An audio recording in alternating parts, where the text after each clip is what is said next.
warning that a sovereign Quebec could suffer economically. The federal Liberals tried the same thing in 1980, and many Quebecers have never forgotten. Today's speech also comes at a volatile time in the province, one when threats, even perceived threats, might fuel the fire. And that's why Mulrooney's address before a Quebec Tory convention came as such a surprise. Our chief political correspondent, David Halton, reports. The Prime Minister's controversial remarks came after an appeal to Quebec Tories, many of them disillusioned with federalism, not to give up on Canada. We believe in a Canada with Quebec, and we believe in a Canada without passports. But we believe in a Quebec whose citizens will always carry. Andrew no longer around. He is really looking forward to coming into the middle. He's not that big, 5'11", 230. Good speed. Willie Pless, everybody knows what he can do, but Chris Major outside gets Don Narcisse to hang with tonight. That's a job for anybody. It's just short of a first down, but the Saskatchewan Roughriders send in their short yardage offense, and they, of course, are going after it. 11:26 the time remaining in this opening quarter, and Kent Austin, the quarterback, keeps, he should have, the first down. I think he's just going to have it. I don't think he's going to have it by a lot. Looking across the way at the sticks. See where they put the football. Can't find it yet. And again, they're going to measure to determine whether or not Saskatchewan does have the first down, any portion of the football ahead of that chain. And of course it is a Saskatchewan first down, and I don't think so. I don't think they made it. They did not. Well, I looked right down at the official on this side. He went in and spotted his foot, put his foot down. I started looking across, and it was going to be close. That's why you couldn't tell, because I couldn't find the ball, but I knew it was close. John Gregory and Kent Austin perhaps not too enthralled with the way that ball was spotted, but it is a turnover. He needed over a yard. It wasn't 3rd and 1. You know, we say 3rd and 1 because it's like 1.5. 1.5's a lot. If the defense plays it right, you can stop the quarterback. 1, you shouldn't. So the BC Lions take over at the Saskatchewan 48. Pass to Colbert. And that will be a first down, BC. Takes an actor to make this play go. The quarterback, Pow, comes out there like he's going to pitch the ball to the wide side. Everybody's going to the left. He fakes it, comes back, throws the hits to the receiver. Now watch the 2 linemen coming. Here they come. Get in behind them and run. Good job. That's the kind of plays that keep drives going, get things going. Just a nice quick pass and attack. First and 10 BC from the Saskatchewan 36-yard line. The pitch to Chris Skinner, and Skinner picks up just a couple of yards. The BC Lions going with 2 Canadians at those running back positions tonight, Chris Skinner and Ryan Hansen. Well, that's what he was talking about yesterday at the press conference. Bob O'Billich was talking about Lorenzo Graham is dressed. He will not play. He says, I hope he doesn't because he's injured. He said he's just going to kind of be there for insurance, but he said don't look for him to be in the ballgame. In the blue shirt on the sidelines, another injured BC Lion. That's quarterback Doug Flutie. And live at the half, he'll be talking with Scott Oak. Jay Christensen on the receiving end of the throw, and he's got a BC first down. What a season he is having. One of his best performances a couple of weeks ago in that surprising BC win at Commonwealth Stadium over the Eskimos. You know what, Don? Just looking at him, he comes into the game tonight needing only 14 yards to get 1,000 yards in reception.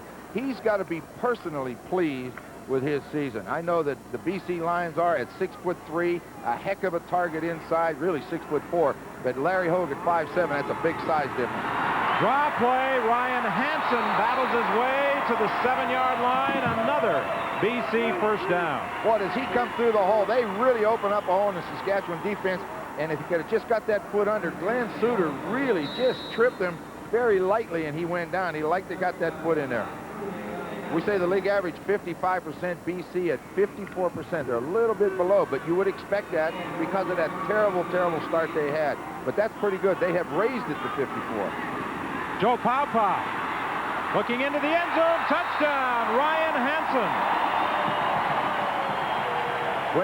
When he stepped forward, I thought he was going to run. I was going to say, is he losing his mind? He doesn't run from 6 yards out. But he fooled him, stepped right back, and bang, finds Hansen as an outlet or safety valve, and he finds him wide open. Ryan Hansen in his 7th game as a member of the BC Lions. His arrival in BC coincided with the appointment of Bob Obilovich as head coach. Did you see him right there? He stepped back up in that pocket like he was going to run, and here comes Klingbeil, and he says, hold it, time. He just stepped back and threw the touchdown. It's a lot easier, Joe. Ryan Hansen, of course, played for Bob Obilovich last year when OB was coaching the Toronto Argonauts. So with the Hansen touchdown and now the point after by Tony Martino, the BC Lions lead the Saskatchewan Roughriders 7-0. We'll be back with the BC kickoff after this. Welcome back to BC Place Stadium. The Lions leading the Roughriders 7-0. Ryan Hansen scoring the touchdown, a play from 6 yards out, or a 7-yard pass, I guess, to be accurate. 5 plays the Lions moved, covering 48 yards after a strong defensive effort forced a Saskatchewan turnover when the Roughriders failed to pick up a first down on the 3rd down gamble. Albert Brown is surrounded back at the 18-yard line, and that's where the Roughriders will scrimmage 1st and 10.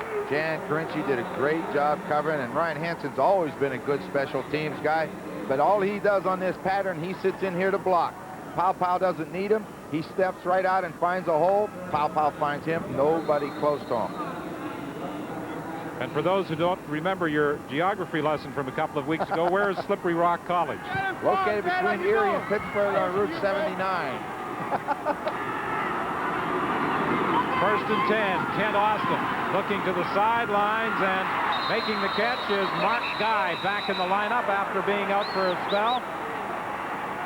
Stopped by Norman Jefferson. You know, the funny thing is, the first 2 passes that Kent Austin throws and completes, one to Fairholm, one to Guy. Both of them coming back into the lineup after injuries. Get them involved in the game early because they're always a little bit antsy and eager to get in there, so get them in there in a hurry. Mark Guy missed 7 games as the result of a knee injury. Orville Lee into the ball game. Mark Guy out. Willie Pless is the man who made the stop. 2nd and 1. Roughriders are having some problems trying to pick up yards on those short yardage plays. Milson Jones tried to go up over the top, and I don't think he made it. No, he's going to be almost a full yard short.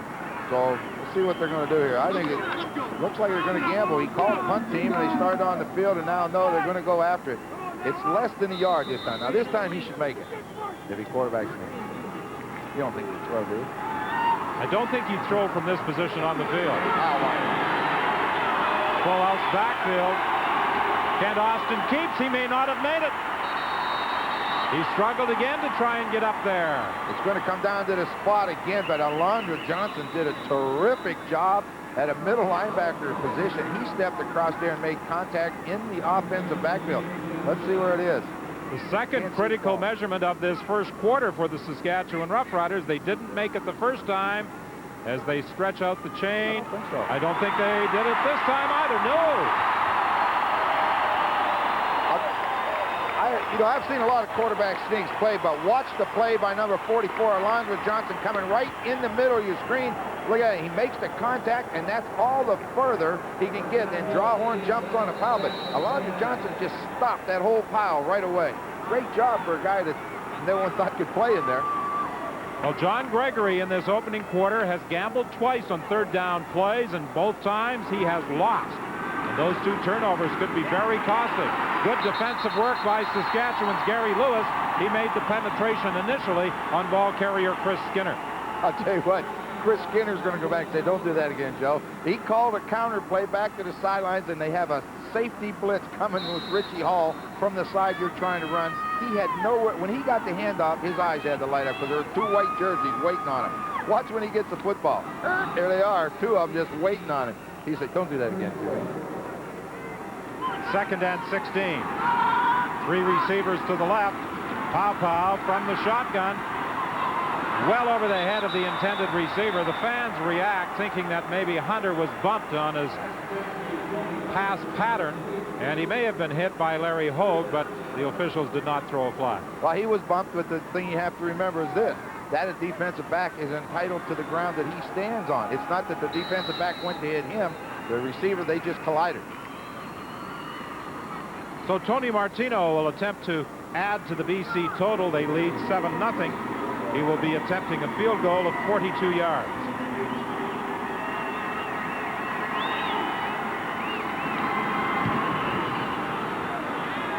It's wide. Albert Brown in the end zone is going to try and run it out. Oh, good hit on Sinclair as Brown stays on his feet.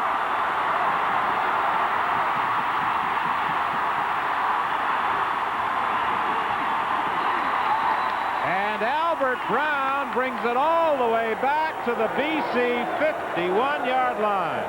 A tremendous return by Albert Brown with 5:47 remaining in the quarter.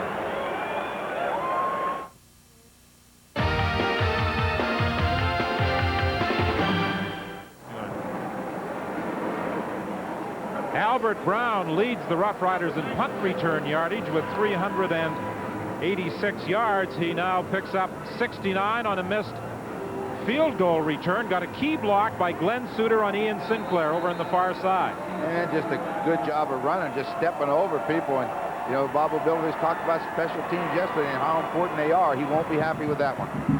Draw play. Lucius Floyd with a big hole. Ball is loose. BC feel they have it, and they do.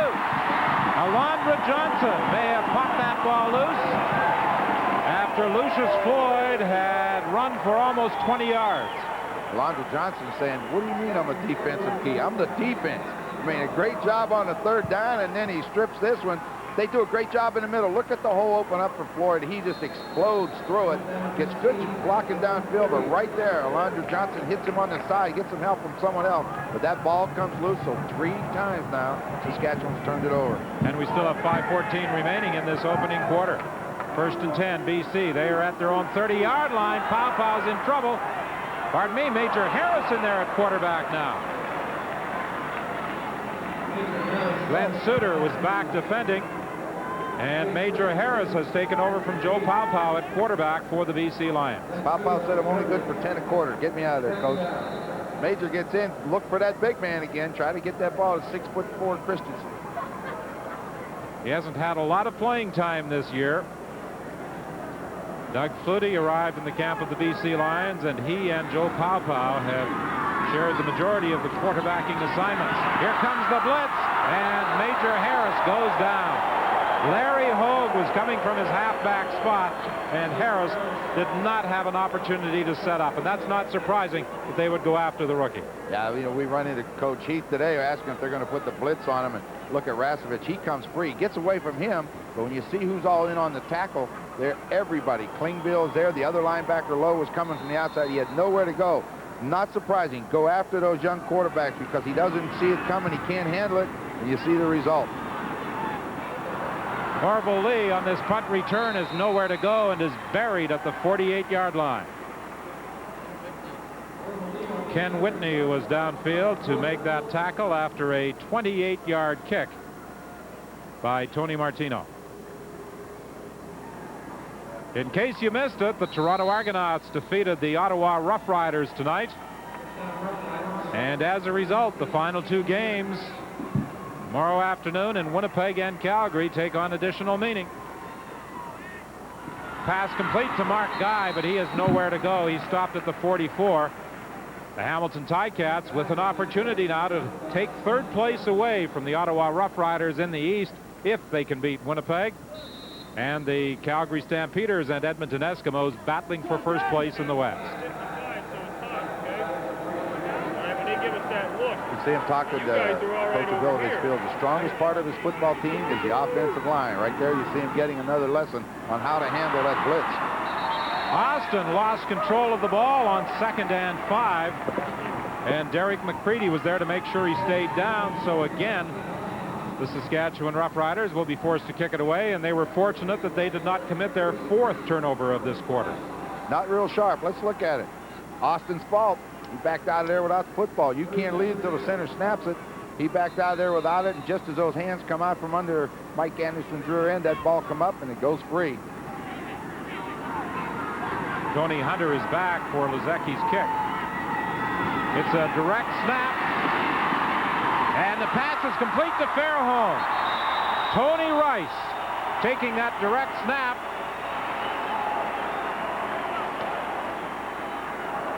And completing the pass to John Hoffman. Well, when you put Tony Rice in, we saw him last week, a direct snap. There he comes. He rolls out. They got the wide receiver cleared, and then Hoffman blocks, and he just kind of slides out to find a hole. Good throw by Tony Rice. Big first down. First and 10, Saskatchewan. They are at the 26 of the BC Lions.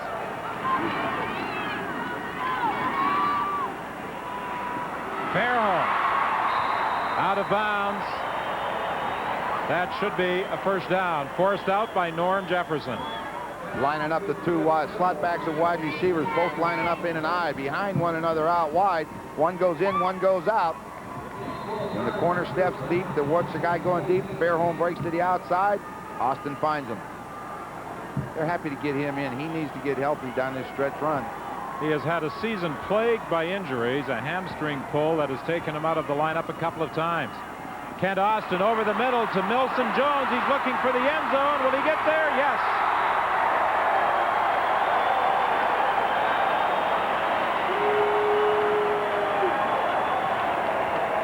We saw Lucius Ford come out of the backfield immediately to the flat. That clears out the strong side linebacker.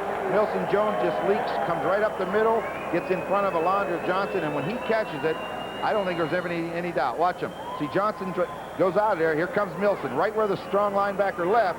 Now, he's very difficult to stop. I knew he was going to get in the end zone. He'd have taken them all with him, but he always finds a way, and you know what? It's his first pass reception for a touchdown this year. The point after by David Ridgway, and with 2:23 remaining in the opening quarter, this game is tied at 7. And I think the Saskatchewan Roughriders would consider themselves fortunate to be in this position after committing 3 turnovers in the opening 15 minutes. Yeah, you don't like to do that. I mean, it's a big game for them. And you've got to, when you play, we talked about what it meant for BC to get off to a good start. But the thing that Saskatchewan has to do, they've got to go out and take it to them in a hurry, get them discouraged, and tell them you're not going to win the game. Just get the season over with and go home. But they haven't done that. 1 touchdown as a pass receiver this year, 10 as a running back for the Saskatchewan Roughriders. And Kent Austin, in career passing yardage in Saskatchewan, is now number 3 on the Roughriders all-time list. Number 1, of course, way up there is Ron Lancaster. I wonder how many of our viewers realize who number 2 is. Short kickoff to now Alapati, diving after that ball, but did it travel the necessary yardage? A short kickoff by the Saskatchewan Roughriders. And did it travel the necessary distance? I think that may be the reason for the flag. I don't believe it did before Alapati dropped in the football. He had to let it roll about another 2 yards. Yeah, the ball has to go across that line before you can get it. I think that's just what happened. He got it before it got there. Illegal kickoff. Saskatchewan, first down. So the BC Lions take over, first and 10. They are at the 49 of the Saskatchewan Roughriders. Scott? Well, Don and Ron, Joe Paopao didn't take himself out of the game. Bobby Jurison did. He hit Paopao hard about 3 or 4 minutes ago, bent back the wrist on his throwing hand. That's why Major Harris is in right now and doing well. And throwing a pass to Eric Starr for a big first down. The ball at the 17-yard line. Glenn Suter made the hit on Eric Starr. What you have, 4 receivers. Zone defense, send 4 receivers down the slot. Look at the safety man, Suter, go the other way. He got it in there. Suter's coming back where he should, but boy, the ball just got in there. Eric Starr, good concentration. Good throw by Harris, right on the button.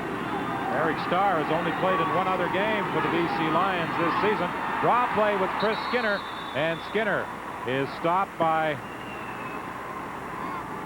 Chuck Klingbeil. So Joe Paopao has those problems, an injury to his throwing hand. A lot of times, when you throw a pass as a quarterback, you end up banging your hand on the defensive guy's helmet. You throw and you follow through and you crack it. I don't know if that's what he did, but the way he was holding it, he hit it somewhere because it's right on the top of the first knuckle. Major Harris running, trying to get to the end zone. And they rule that he's out of bounds at about the 1-yard line. Well, we know he can run with the football. He ran for over 2,500 yards when he's in college. This is straight speed option. Come down the line. Option, the first thing that shows. Larry Hogue goes to take the pitch man. Major Harris just turns it inside and heads to the goal line. So it's first and goal for the BC Lions. Major Harris directing the attack with the injury to Joe Paupow. We expected to see Harris tonight, but not as early as he has appeared in the BC lineup, and he gets the touchdown. Well, that's his second this year, because he got one running, I believe, down in Hamilton in his first pro touchdown, and I think it's Bob Obilovich's first game. I think so. Out of West Virginia, he came to the BC Lions with some impressive credentials, but he had to beat out Doug Flutie for a starting assignment, along with Joe Paupow, and he still, as Ron pointed out in the start of our telecast, a lot to learn about the Canadian game. 220 pounds and runs the way he does, and a good strong arm. One thing he does, he has all the tools. Now if he can put it together and learn how to play quarterback, he's going to have a good career. So with the convert by Tony Martino, the BC Lions regain their 7-point advantage with 47 seconds remaining in the opening quarter. You have to be impressed with the drive he put together. You know, comes in there like he wasn't expecting to come in that early, so he just jumps up, goes in, executes 3 plays, puts it in the end zone, and says, all right, I'll go rest. The key play in that drive was the pass to Eric Starr. Harris can run. He also has a very strong arm. As Bob Obilovich said yesterday, he's a bit of a sandlot performer. He is. He really is. When you watch him play, he just soon pull that ball down, scramble all over the field, and do it himself. And, you know, he'll get away with that for a while, but pretty soon you realize you got a lot of other guys out there, and you're going to need all their help sometime. Orville Lee on the kickoff return. Penalty flag on the play. And Lee is bounced out of bounds by the kicker, Tony Martino, but there was a penalty flag back at the 34-yard line. 40 seconds remaining in the opening quarter. 14-7. The BC Lions lead the Saskatchewan Roughriders. And this one is going to be brought back. We still have had no indication from referee David Ewell as to the penalty, but it is going against the Roughriders.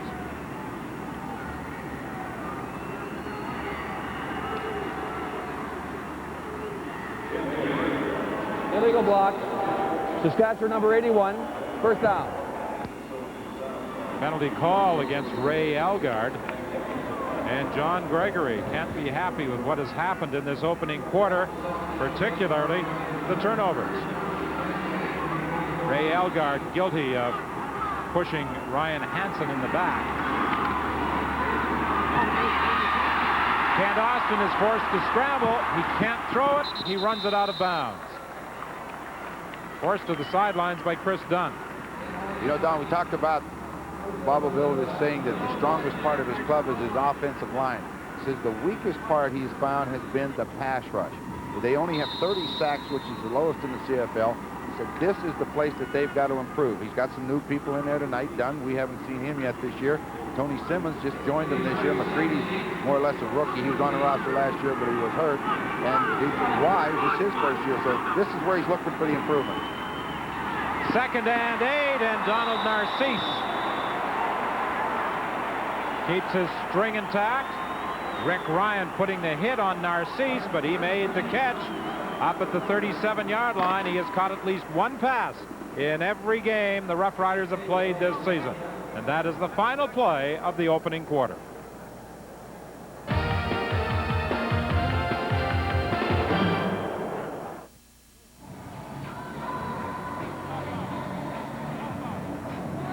When he was, to update you on the condition of Lions quarterback Joe Paupow, when he was hit by Bobby Jurison, his wrist was bent forward. He fell on top of it with the wrist in that position.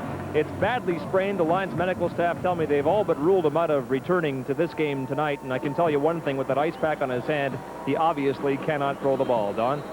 Certainly wouldn't throw with that ice pack on his hand, but Joe Paupow got the starting assignment tonight and directed the BC Lions to an early touchdown following a Saskatchewan turnover. They had started to move up over the football, and referee David Ewell signals that time had not yet been whistled in, so they will now get set to run this play. First play of the second quarter. The Roughriders trailing 14-7.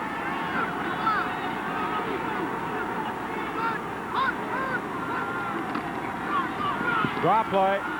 Lucius Floyd. And he has a gain of about 9 yards, stopped by Willie Pless. He earlier had an impressive run, but lost the football. Saskatchewan has more net yards than the BC Lions, but down at the bottom of the column, those 3 turnovers have been the difference in the opening quarter. Well, that normally is what decides the outcome of a game. You start turning that ball over 3, 4, 5 times more than your opposition, you got to play exceptionally well to win. You usually lose it. 2nd and 1, Milson Jones. I don't know whether he got it or not. Hit by middle linebacker Alondra Johnson. Not by the spot, he doesn't have it. Well, I'll tell you, they are doing some damage on this short yardage defense. During the break between the first and second quarter, one of the cheerleaders here at BC Place Stadium was injured.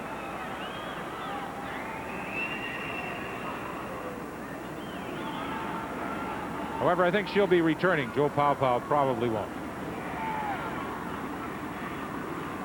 Well, this will be another 3rd down gamble for the Saskatchewan Roughriders.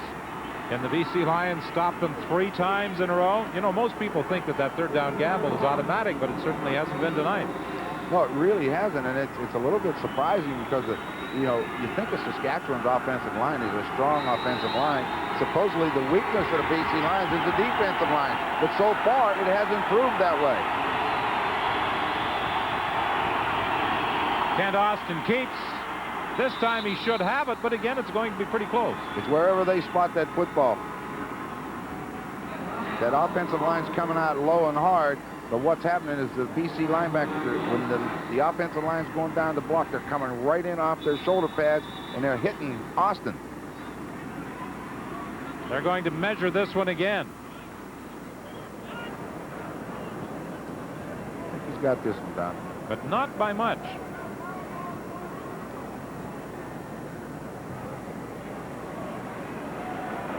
Three-quarters of the length of the football. He worked hard for it. He got it good. It wasn't. Yeah, everybody. I mean, I know that man has to be on it. Wait a minute. You know, we've got to make a yard. But boy, he just about didn't do it again. 1st and 10 for Saskatchewan. They are at their own 47-yard line. Austin so far has completed all 6 of the passes he's put up in the air. Will he go 7 for 7? Yes. Jeff Fairholm making the catch, carrying the ball to the 40-yard line, stopped there by Anthony Drawhorn. Great pattern against the zone defense. 3 receivers to one side of the field. The inside and the outside people, one runs at the safety, one runs at the corner. Fairholm just goes into that dead spot between them, and Austin lays it in there. Good touch on the ball to drop it over the linebacker. 1st and 10, Saskatchewan. They are at the BC 42-yard line, 12:44 remaining in the second quarter.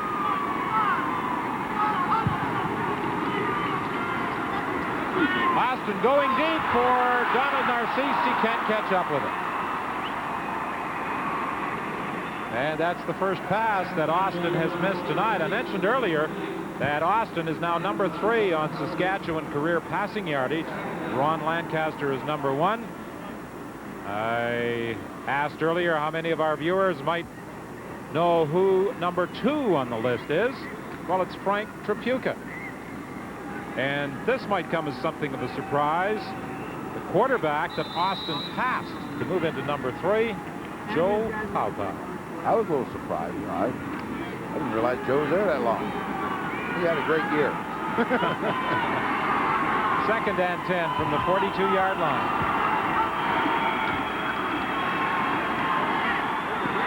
Austin with time over the middle to Fairholm.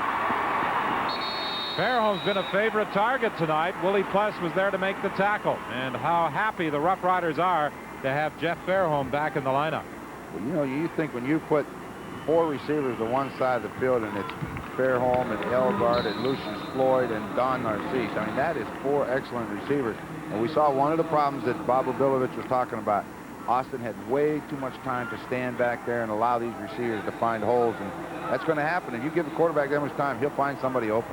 1st and 10 Saskatchewan from the BC 24-yard line. The draw play with Milson Jones. Penalty flag on the play. Jones scores.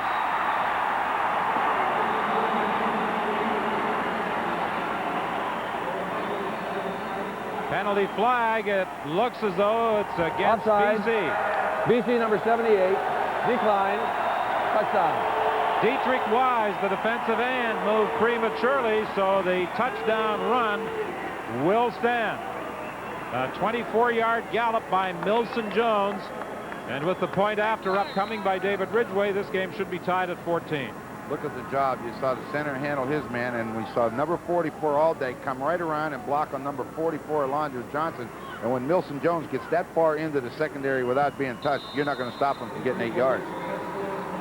So this game is tied at 14, and we'll be back with the Saskatchewan kickoff after this. When it's time to play football, I exit the real world. Rather primitive, isn't it? In Ottawa, 67% of football fans tested prefer the taste of Diet 7-Up. Boy, were we thirsty. Over Diet Coke. Someone tried to take my Diet 7-Up away from me. I'm afraid we'd have to discuss it. Challenge your taste.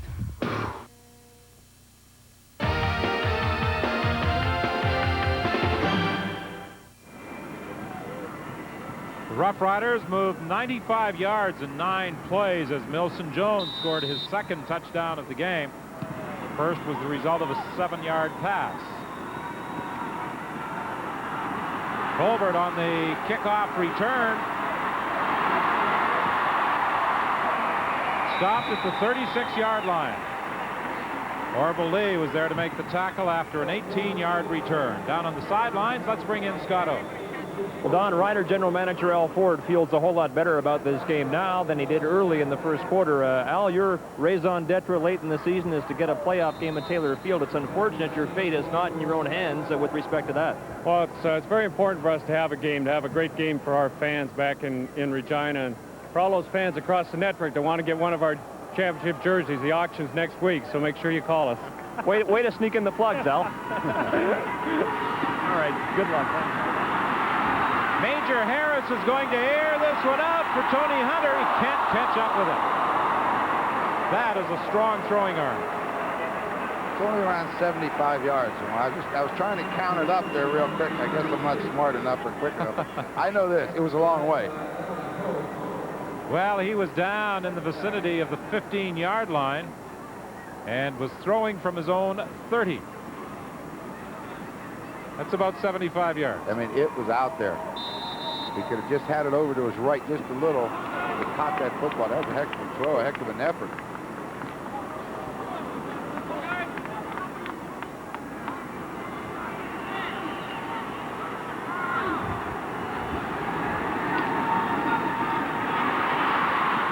The screen, incomplete. I'm not sure who that was intended for. I think it was Chris Skinner, but it was closer to Leo Groenwagen. Yeah, it's a good call against that defense. Saskatchewan dropped too deep, put all those linebackers, drop them back, try to hit that screen, get the lineman in front, and Leo Groenwagen was trying to get in front of Chris Skinner, and it's just thrown too high. You'll see why. Here comes the pressure. Gary Lewis, just get rid of the football.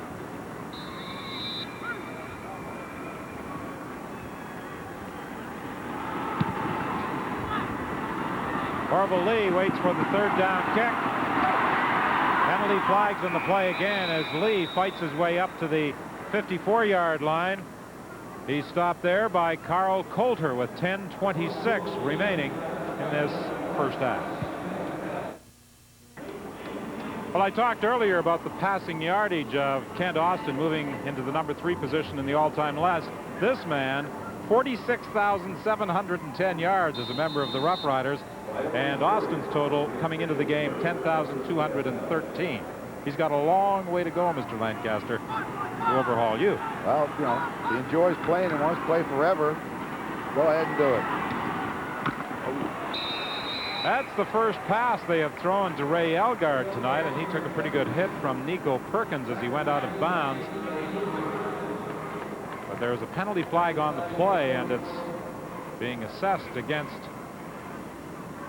the BC Lions. Offside. BC number 78. First down repeated. So the Roughriders take the penalty, moving the ball out to the 44-yard line. It's 1st and 5 from that point. Watch this hit. Nico Perkins, 6 foot, 210 pounds. He's hitting the guy 6'3", 225. The slot back's bigger than the linebacker, but that was a good collision. Orville Lee trying to get outside. He cuts back in at the 50-yard line and should have the first down, depending upon where they spot it. Brought down there by Willie Pless. You know, I like to watch Orville Lee run with the football. He runs very well. He had a great year in Ottawa his rookie season, and you know, whatever happened. He hasn't been the same since, but it seems like the more we have seen him this year with Saskatchewan, the more he's improved each game out. And I know this, he'd love to be the running back, and I would look for him to challenge for it next year. Orville Lee did manage to pick up that first down. It's 1st and 10 Saskatchewan. Narcisse on the receiving end of the throw. Tackled by Chris Major, but that's another Saskatchewan first down. Narcisse was happy this time because he catches the football and gets his feet on the ground before Rick Ryan could take his head off coming into the middle. That's all you can ask. You've got to get that ball in your hands, and the quarterback has to throw it to allow you to catch it before you run into that safety man and get your head knocked out. I believe it was Fairholm who introduced those gloves to the Saskatchewan Roughriders, glass cutters gloves, and now almost all the receivers are wearing them. That one was intended for Ray Elgard, but there was some miscommunication. And that ball was well over his head, and he was not looking back towards the quarterback. Elgard doesn't wear gloves. Well, as big as his hand is, he doesn't need any. He just reach up there and grab him. He's a big, tough guy. Well, what happened there, they fooled Austin. Showed halfback blitz, and they brought Anthony Drawhorn, but they dropped right back into a zone, and he was just trying to lay it over the linebackers, and Elgard knew he wasn't open. He was expecting a blitz. He's the Western nominee for the Outstanding Canadian Player Award. He'll be going up against Paul Osbaldiston in those annual awards, which, by the way, will be carried live on CBC television. Orville Lee battles his way down to the 33-yard line. That's a first down Saskatchewan, tackled there by Nico Perkins.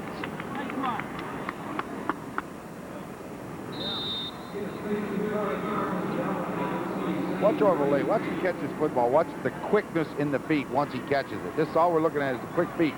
Take the step. Now watch him jump right there. Quick move, jumps outside. Good quickness. Incomplete. Intended for Lucius Floyd. It will be 2nd and 10. The ball is at the 33-yard line. Well, they put Lucius Floyd out in the slot. Anthony Drawhorn comes up.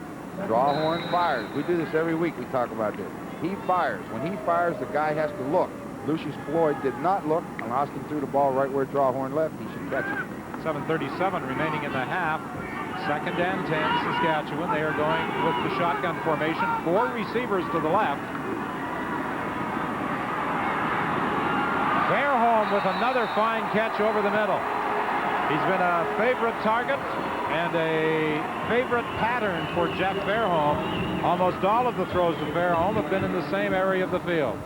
They take the 2 wide receivers, or the wide receiver mark guy, circle him in, and circle Fairholm clear into the middle, and he's not throwing the football till he clears the linebackers, and he's catching it right in front of the safety people. Andrew Thomas was there to make the tackle. Andrew Thomas, originally drafted by the Saskatchewan Roughriders. Drop play, Milton Jones stopped as he got inside the 15-yard line. Make that Orville Lee, the ball carrier, stopped as he got inside the 15-yard line.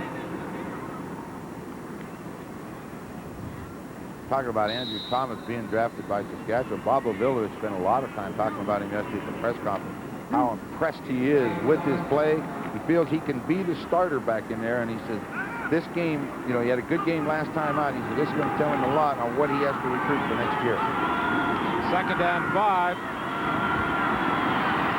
Austin's pass is complete to Mark Nye, and he'll have the first down. Anthony Drawhorn was there to make the tackle. The reason he held on to the football so long, he was trying to get the ball to Fairholm going deep to the corner. Jefferson was back there waiting, and then Guy comes underneath it. He's looking deep. Fairholm's not open. Dump it off underneath the mark Guy. He wasn't open because Jefferson just stood back there and waited for him. Well, I said that he had the first down. Obviously, the spot did not give him the first down. It's just outside the 10-yard line. But John Gregory is not going to take any chances here. He is going to send out the field goal unit. Glenn Suter will hold for David Ridgway, and the kick is up and good. So the 58th field goal of the season for David Ridgway puts Saskatchewan in front by 3. I like Diet 7-Up. I like to hit people. If I had to give one of them up, I'd say no. In BC, 64% of football fans tested preferred the taste of Diet 7-Up over Diet Coke.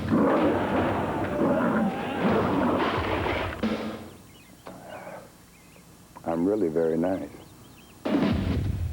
Challenge your taste. These are the candidates for the CFL Outstanding Player Awards. Clemens against Dallas for Outstanding Player. Osbaldiston against Saskatchewan's Ray Elgard in the Canadian category.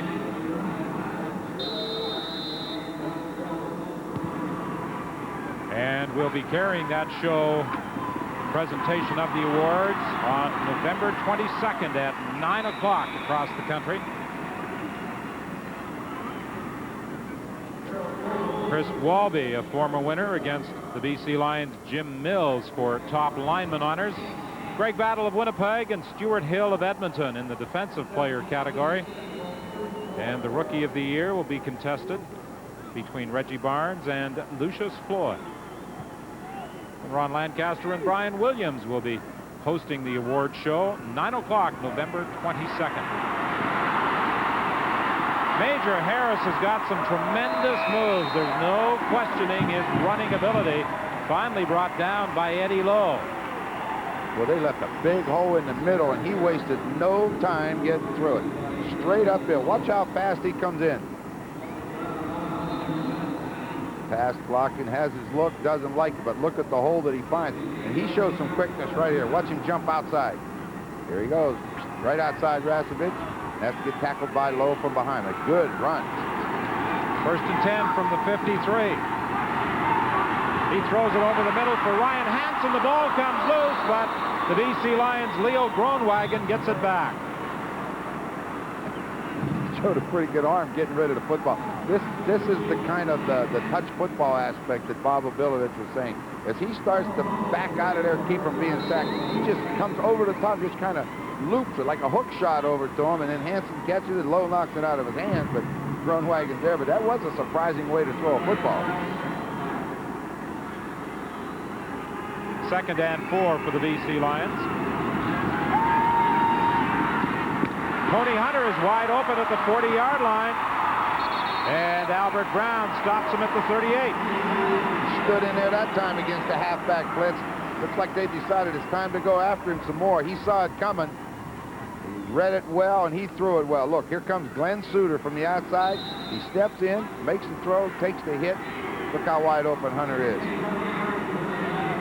Major Harris, only the second person to pass for more than 5,000 yards and run for more than 2,000 yards in NCAA history, completing that pass to Tony Hunter. 1st and 10 BC from the 34-yard line. There's that hitch pass to Darrell Colbert, forced out of bounds by Albert Brown.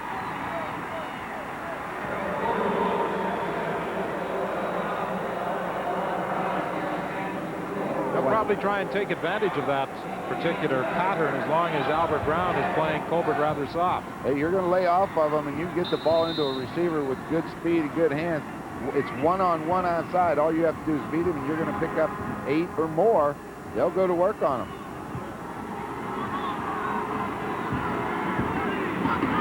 2nd and 1 with 3:12 remaining in the half. The toss to Chris Skinner. He turns the corner, gets the first down, and about 7 more. Got a pretty good block from Colbert on Albert Brown that allowed him to get those extra yards going down the sidelines. Eddie Lowe forced Skinner out of bounds. with 3:05 remaining in the half. The BC Lions trail by 3, but they're in scoring position.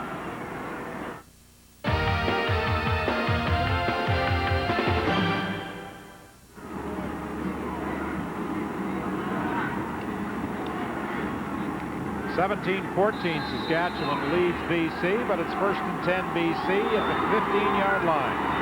Major Harris taking over for the injured Joe Paopao. Doing a good job. There's the screen to Ryan Hansen. Stopped at the 2. That will be another first down. Again, good job of blocking outside. They get the pressure up the middle with Gary Lewis, but watch the throw that Major Harris makes over top of the defense. Here comes Lewis, but watch it drop right over top of Rasevich, and then Ryan Hansen gets 2 good blocks and splits it inside down to about the 2-yard line. Well executed.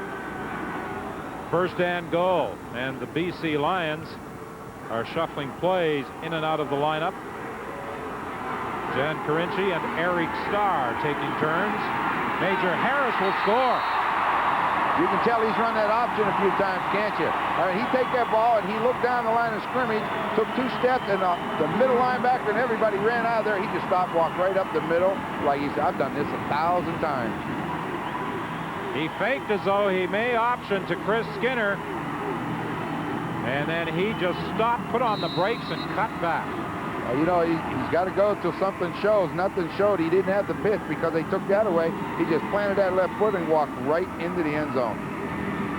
So with 2:47 remaining in this opening half, the BC Lions have the lead with Tony Martino to attempt the point after.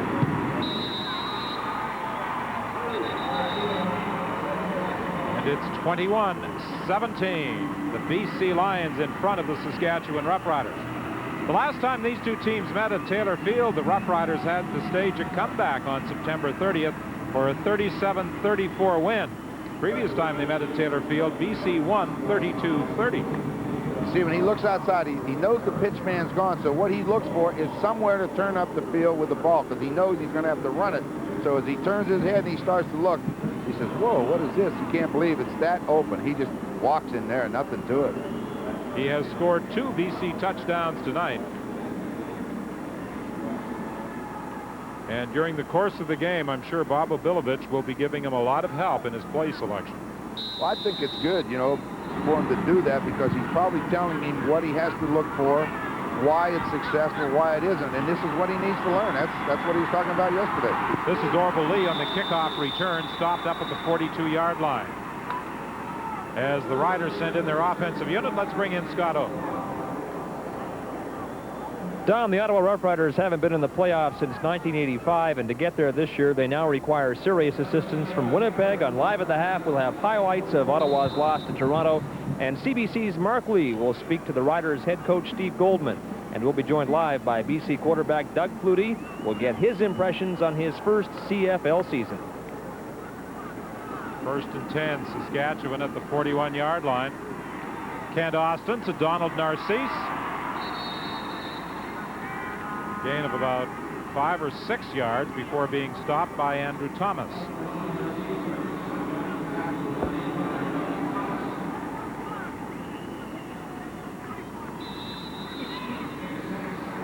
Second and 4 for the Saskatchewan Roughriders. Credit Narcisse with a gain of 6.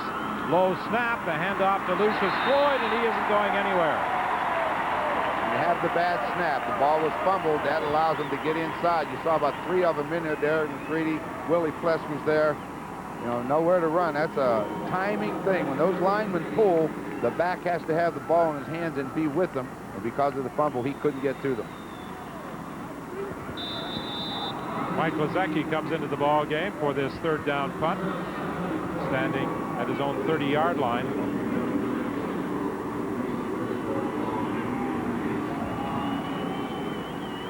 Hunter and Jefferson are back for this Lazecki punt.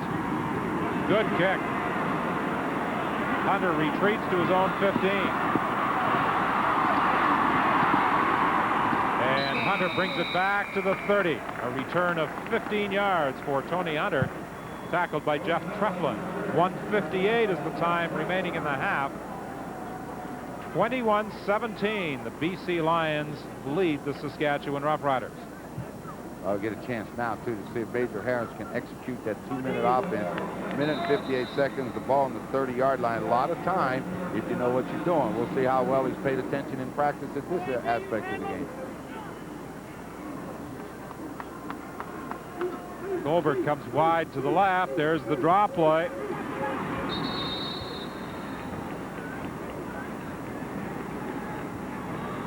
To now Alapate stopped Chris Skinner.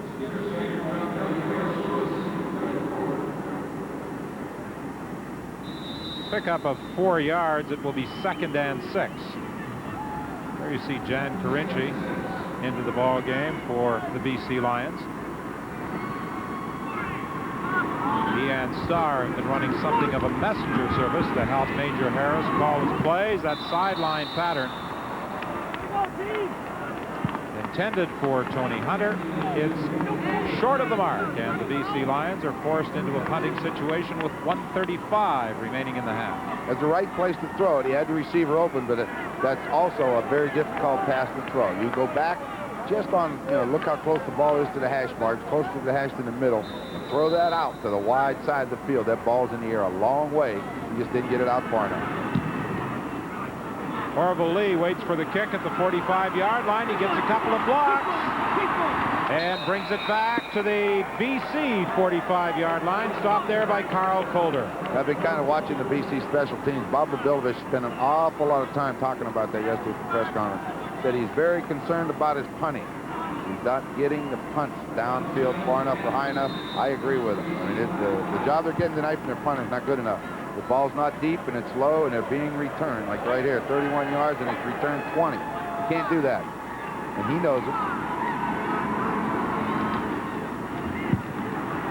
Austin over the middle to Lucius Floyd, and he'll get a first down inside the 35-yard line.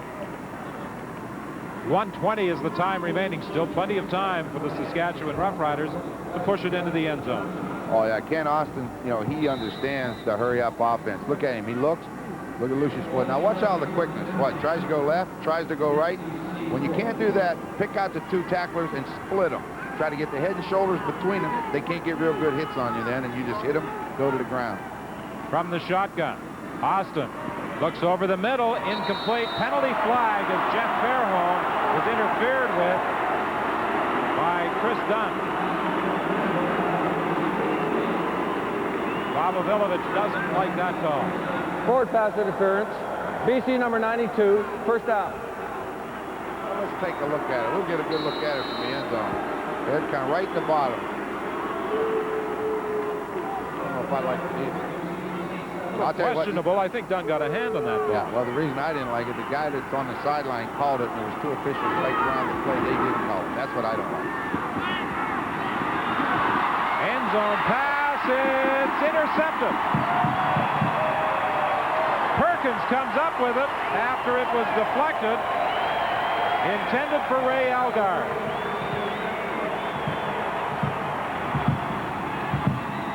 I get the big man going down the field, try to get the ball in his hands. Elgard, here he comes. Let's see what they're in. Zone defense. Perkins stops. There's the hole behind it. Thrown too high. Ball's tipped by Chris Major, but look at the quickness of the linebacker. Reaches and dives it and catches it just before it hits the ground. That's pretty good hands. Tries to get up and go, and Narcisse is going to make the tackle, but they do snuff out the drive with 51 seconds. They want to kill them. Get rid of 51 seconds. BC 1st and 10. They are at their own 3-yard line. Ryan Hansen stopped in his tracks. Chuck Klingbeil and Vince Goldsmith. That's the way you want a defensive line to play, just the way Saskatchewan did there on a running play. The point of attack is close as the running back turns back looking for a hole. Everywhere he looks, there's another white jersey, and finally he runs out of time and has to go down. But they only used about 6 seconds, but the clock's running. Major needs to use some time right here. BC leads by a score of 21-17. 30 seconds remaining in the half. There's the toss to Chris Skinner, and he stopped at the 5-yard line with 23 seconds left. So the Saskatchewan Roughriders are going to get that ball back. Yeah, they'll call timeout, too. They're going to have time for a few plays. Didn't use enough time off the clock for 2 plays. And if they don't push it into the end zone, they'll certainly be within the field goal range of David Ridgway. Yeah, they're inside their field goal range as soon as Ridgway appeared on the field. It doesn't matter in which direction. You know, that's why I was going to say a while ago when Gregory went for the field goal down there on that 3rd and 1, he wasn't sure of getting it with his offense, but he knew Ridgway wouldn't miss it. Orville Lee is waiting at the BC 40-yard line as Martino stands in the end zone for this 3rd down punt.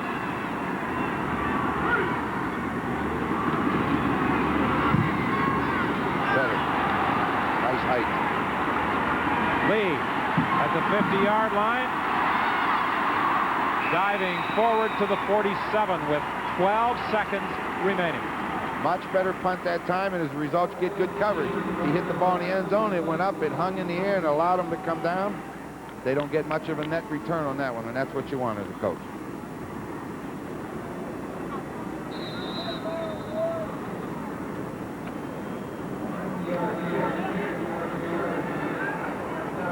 Again, the clock will not start until the ball is snapped. Saskatchewan in the shotgun. Ideally, they'd like to put it in the end zone, but they just want to get that ball a little closer to the goal line. And Milson Jones will take it down to about the 41. What I was laughing about is Elgard jumped to count and then tripped and fell. So, I mean, it's not bad enough he's outside, but he tripped and fell on the ground, and the referee had already called it, so they know it's coming back.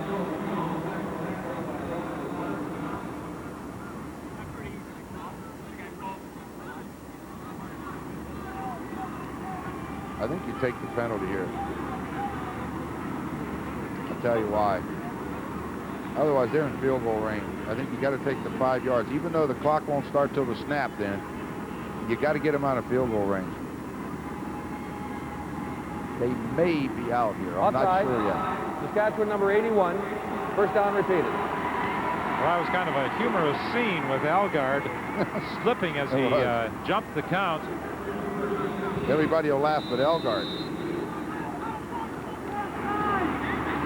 1st and 15, and they are now out of field goal range as Tony Simmons sacks quarterback Kent Austin back at the 50-yard line. Well, Tony Simmons was with the Saskatchewan Roughriders, you know, before. I mean, he was on the practice roster, and BC called him, Bill Quinter called him, give him the chance to play. Hey, everybody wants to play. Look at him. Getting outside of Roger Aldag, and boy, he's strong. Just reach up there, and he stopped Austin with one hand, pulled him down with the other. And the Saskatchewan Roughriders like him. The BC Lions like him. And I know Bob Obilovich likes that kind of a pass rush. Final play of the half. It's a draw play with Lucius Floyd, and he is stopped at midfield. So the BC Lions will head to the dressing room with a 21-17 halftime lead.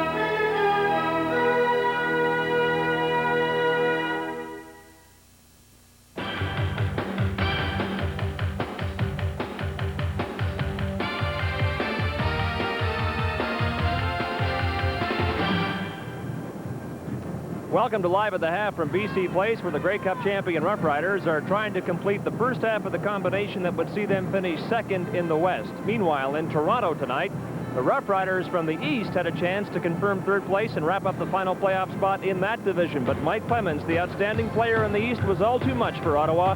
He scored 3 touchdowns in the third quarter. The Argos beat the Roughriders 49-30. CBC's Mark Lee was at the Skydome for Live at the Half. Thank you, Scott, and I have Ottawa head coach Steve Goldman with me now. Steve, your team clearly had its playoff fortunes in its own hands tonight, and you fumbled it away. Now you've got to await tomorrow's decision, and that must be a bit distressing at this point. Yeah, it is. You know, we played hard. We lost 49-30, a good football team. There was a couple plays in the game that went their way. they made some good plays, and they got a good football team, and it's a tough situation. We played very hard in the last 5 weeks. We beat Winnipeg back-to-back. We beat BC in BC place, and we lost to Hamilton on a tip pass, and we've had that kind of season. It's been kind of like our backs have been up against the wall all the time, so I guess we just have to wait see what happens tomorrow. What if Hamilton loses and you do come in through the back door, so to speak? Any reason to feel any less about that? No. We'll be happy to get back here any way we can. We'd have liked to have done it ourselves, but what else can we say right now is we hope that we'll have another chance here in Sky Dome against Argos next week. And where will you be tomorrow? Well, I'll be back in Ottawa, and we'll be, I don't know if I want to watch the game, you know. I don't know if I need that aggravation. You know, I think maybe somebody will tell me to score after it's over. Okay, thanks for your time. Okay. Ottawa Rough Rider head coach Steve Goldman. The Riders losing to Toronto tonight, 49-30 at the Sky Dome. This is Mark Lee for the CFL on CBC. So now the only way that Ottawa can make the playoffs is to have the Bombers beat Hamilton and Winnipeg tomorrow. If Hamilton wins, Ticats and Ottawa both 7-11, but the Ticats would get the playoff spot based on winning the season series. And so the East semifinal will see Toronto play either Hamilton or Ottawa. About it. David Ridgway comes into the ball game to attempt his second field goal of the night. He came into this game with 223 points. He needed 10 to better the CFL record of 233 set last year by Paul Osbaldiston. He's now just 2 away. He has a pair of field goals and a pair of converts tonight. Well, that doesn't surprise me. He doesn't miss. You know, he just keeps kicking them through, and it doesn't matter which end of the field or which hash mark or whatever. He just kicks it through the goalpost. An amazing statistic on Ridgway this year. He has made 37 of 39 field goal attempts inside the 40-yard line. And you don't do it any better than that. You know, I believe from 40 in, you shouldn't miss. You know, and 37 out of 39 is about as close as you're going to get. I think you've expressed that opinion on more than one occasion. Oh, I get on those kickers now. I'm going to tell you. You got to kick that ball through the uprights. I mean, that's your job. Do it. Ridgway is the first player in CFL history to score 200 or more points in 3 consecutive seasons.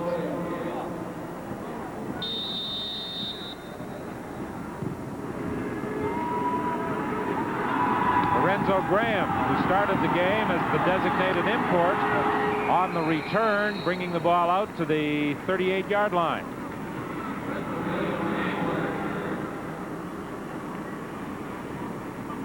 A 58-yard kickoff, a 23-yard return. Major Harris continues to direct the attack for the BC Lions. He took over from the injured Joe Paupow in the first quarter. He has had a preference for his backs and wideouts. Yeah, if you go to the wideouts and they're not open, you have to throw to the backs. And the backs are usually the safety valves. Looked as though they were trying to run a reverse there, and now Major Harris runs it himself, and he powers his way to the 42 of Saskatchewan. I think what they were doing, Don, is he was going to throw a screen out to that wide receiver with all the people coming out. But what happened, there was no, you know, it was covered, so he just does what he does best. He does make things happen. So he wanted to throw it. Now you see him just duck around Alipati like he wasn't there, and it comes up the middle. Good move on Rasevich. Very, very strong runner. He does make things happen. Run of 28 for Major Harris. It's 1st and 10 from the 42. Draw play with Chris Skinner. He picks up about 4 yards. 12:07 remaining in the third quarter. 21-20 is the score. The BC Lions a point ahead of Saskatchewan. Bill Quinter, the player personnel director with the Lions, talked to him at halftime, listening to him talk to some people. They was talking about Major Harris, and he said, if you look at him in practice, you think he can't play a lick. He said, but when he gets into the football games, he plays pretty well and he makes things happen. And, you know, I think back to a guy named Tom Clements. I think the same thing was said about him. He was a terrible practice player, but when he put on the uniform to go in for real, he did a great job. Harris on the run again, and another BC first down. Stopped by Richie Hall. Looks like he'd like to do it all himself. You know, it just looks like he'd like to go play touch football. And he said, you run around and I'll run around and maybe I'll throw it to you. And if I don't, I'll run with it. Look at that. Good strength right here. Again, Alipati can't bring him down. This time he gets a little smarter. Don't take the hit the deck. 1st and 10, BC at the Saskatchewan 27-yard line. This time he sends 3 receivers wide left. Tosses the ball to Chris Skinner, who in turn will toss it downfield, and Darryl Colbert makes the catch. Chris Skinner's going to tell everybody it was a great throw. He was throwing that ball deep. He was trying to throw that ball all the way to the end zone. He didn't throw it very well, and it comes up. Watch Colbert. But he can't. He's not open. But he does come back and catch the football. You saw Richie Hall just standing back there waiting for him. In the September 13th game against Edmonton, Chris Skinner threw a 28-yard touchdown pass to Ray Alexander. So he was trying to make it a perfect 2-for-2 performance. Here comes Stacey Hairston on the blitz. The pass is thrown, and it's completed to Chris Skinner. He's got a first down inside the 5. I'll tell you, I saw it, and that's hard to believe. That is one heck of a throw that he just made. I think this was a screen pass. I see all those linemen out there with him. All right, here comes Skinner. He's looking for the ball. Goldsmith's playing the screen, but meanwhile, back at the ranch, they're about killing Major Harris. I don't know how he saw him to throw him the ball. And that, that is turning a loss into a big, big play, and that's what they mean by making something happen. First and goal from the 3-yard line.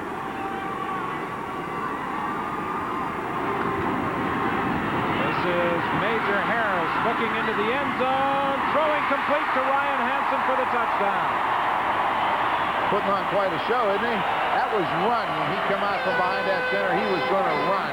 And when he got out there, it was going to be questionable, and Hansen went deep, and he found him. And Ryan Hansen throws the football up into the stands, and one of the fans at BC Stadium tonight has a souvenir of the final home game of the year for the Lions as Ryan Hansen scores his 2nd touchdown.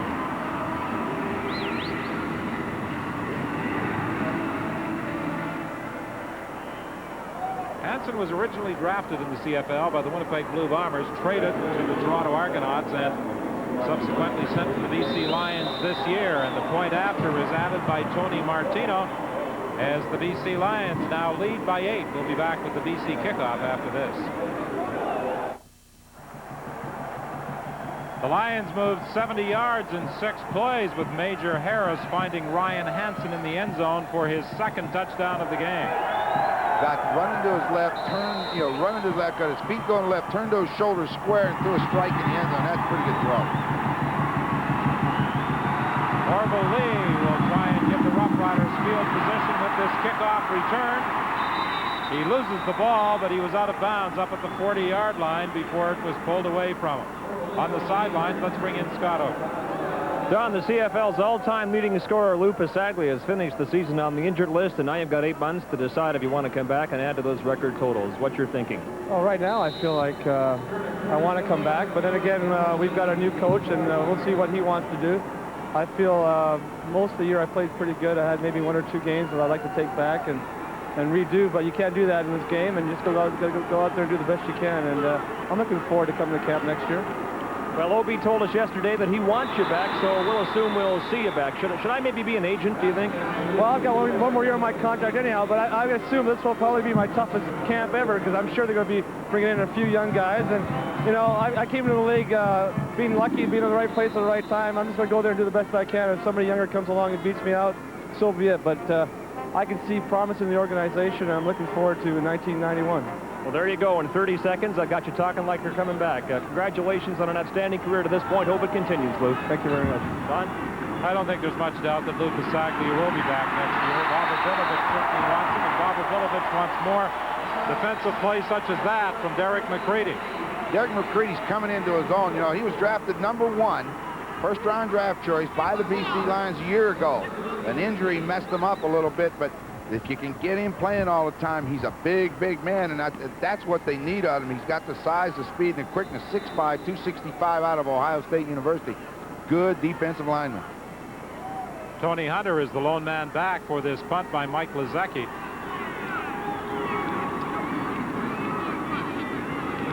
.847 the time remaining in the 3rd quarter. Good kick by Lezecki. Good hang time. Hunter at the 35-yard line.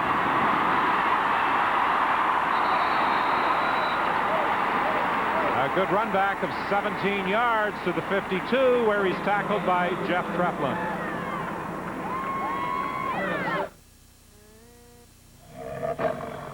This is a mandrill. We're capturing the colorful and ferocious West African baboon with the zoom lens of the Sony TR Series Handycam. Judge for yourself the crisp, clear broadcast quality achieved up till now only by professional cameras. Your pictures can look this good. Just shoot them with the Sony TR Series Handycam. Take it from Sony. It has what it takes to take great pictures. I like your company. Such a comfortable place to be. I like your company. You always make me feel like me. I like your company. New from GWG, the Great Western Garment Company jeans. I like your company. Soup's on at Tim Hortons. So come on in for a super deal on our great selection of savory soups. You've always got time for Tim Hortons. Enjoy one of our soups with a tea biscuit, small coffee, and a donut for just $2.99. Round the clock freshness. Always got time for Tim Hortons. Soup's on, $2.99. 28-20, the BC Lions lead Saskatchewan with 8:30 remaining in the third quarter. The Lions preparing to scrimmage 1st and 10 from the 52. Yesterday when we talked with Bob Abilovich, he said that he would have liked to start Major Harris in this ball game. He even thought about it. As Major Harris completes that pass on the sidelines to Eric Starr, he said he needs more work on his mental approach. I wish I could just give him the ball and let him run around undisciplined. He has the potential to make the big plays. Well, since taking over from Joe Paopao, Ron, he has made some big plays. I think that's just what he's done, too. Give him the ball and let him go. I mean, look at that one. Standing flat-footed, leaning backwards, and throws a strike on the sidelines. Now, so far, everything he's done has come up roses. Now, sometimes they don't, but you can have a game like that where you can go the whole way. He loses the football, but the play had been whistled dead before it squirted away as Harris was in the grasp of Gary Lewis. I was watching Chris Skinner. He went the wrong way. That was an option play. Fake to the fullback, an option. Skinner went the wrong way, so Harris has nothing to do with the football. He had to keep it, and he takes the loss. You know, last year at this time, the Saskatchewan Roughriders were 9-8, and in their final game of the season, they lost 49-17 in Edmonton. This year, they're 9-8, but they would like to improve that to 10-8 and still have a chance at finishing second in the West. Direct snap. Jan Carinci, the ball carrier, and Jan Carinci battles his way to the 32-yard line. Well, the Saskatchewan Roughriders did it in the opening quarter, and the BC Lions do it here in the third. A direct snap as they line up in punt formation. Snap that ball to Carinci, lead the backs. Watch, there it is. All right, here comes his lead blocker, Willie Pless, I believe. Pless kicks out on one block. Jamie Terrace turns and blocks to the inside, and Carinci, he does what he's supposed to, pick up the first down and run. 1st and 10, BC at the Saskatchewan 32-yard line. Into the end zone, it's intercepted. Glenn Sutter, playing that free safety position, stepped in front of Eric Starr and made the interception in the end zone. You throw a ball to the second receiver on the field, on the hash mark, and the safety man is sitting in the vicinity, he's going to get it every time. Watch how close he is to the football. Sutter hardly has to move. Just jogs over a couple yards and takes it. Excellent defensive play. We say many times, Don, quarterbacks read defenders, defenders read quarterbacks. And as soon as he looked and cocks that arm, Sutter took off. That brings the ball out to the 25-yard line. 1st and 10 on Glenn Sutter's third interception of the season. 6:48 remaining in the third quarter. Austin flips it out to Ray Algard. That's a bit of a different formation for the Roughriders, isn't it? That was the whole thing was different. Even the kind of a play it was. It's a bootleg play, but it's not the normal kind of we see him go back and just fake it to the back and keep going. This time he actually turned, made a good fake, allowed Roger Aldag to get out in front of him, and then just kind of stepped out and dropped it off to Elgard. Elgard got to the 31 for a gain of 6. It will be 2nd and 4. There's an injured BC player. Willie Pless is down on one knee.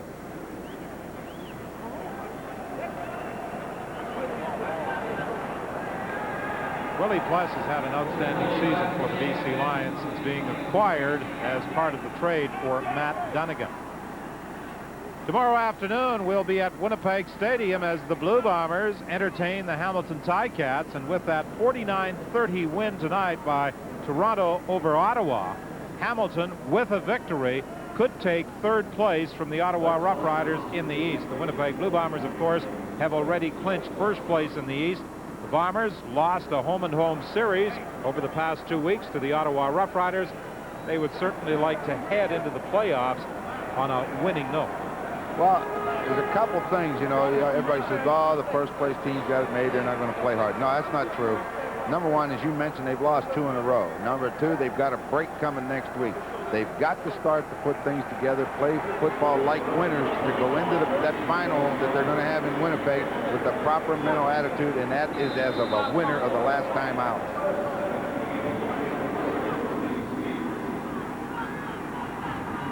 Paul Wetmore comes into the ball game, replacing Willie Pless.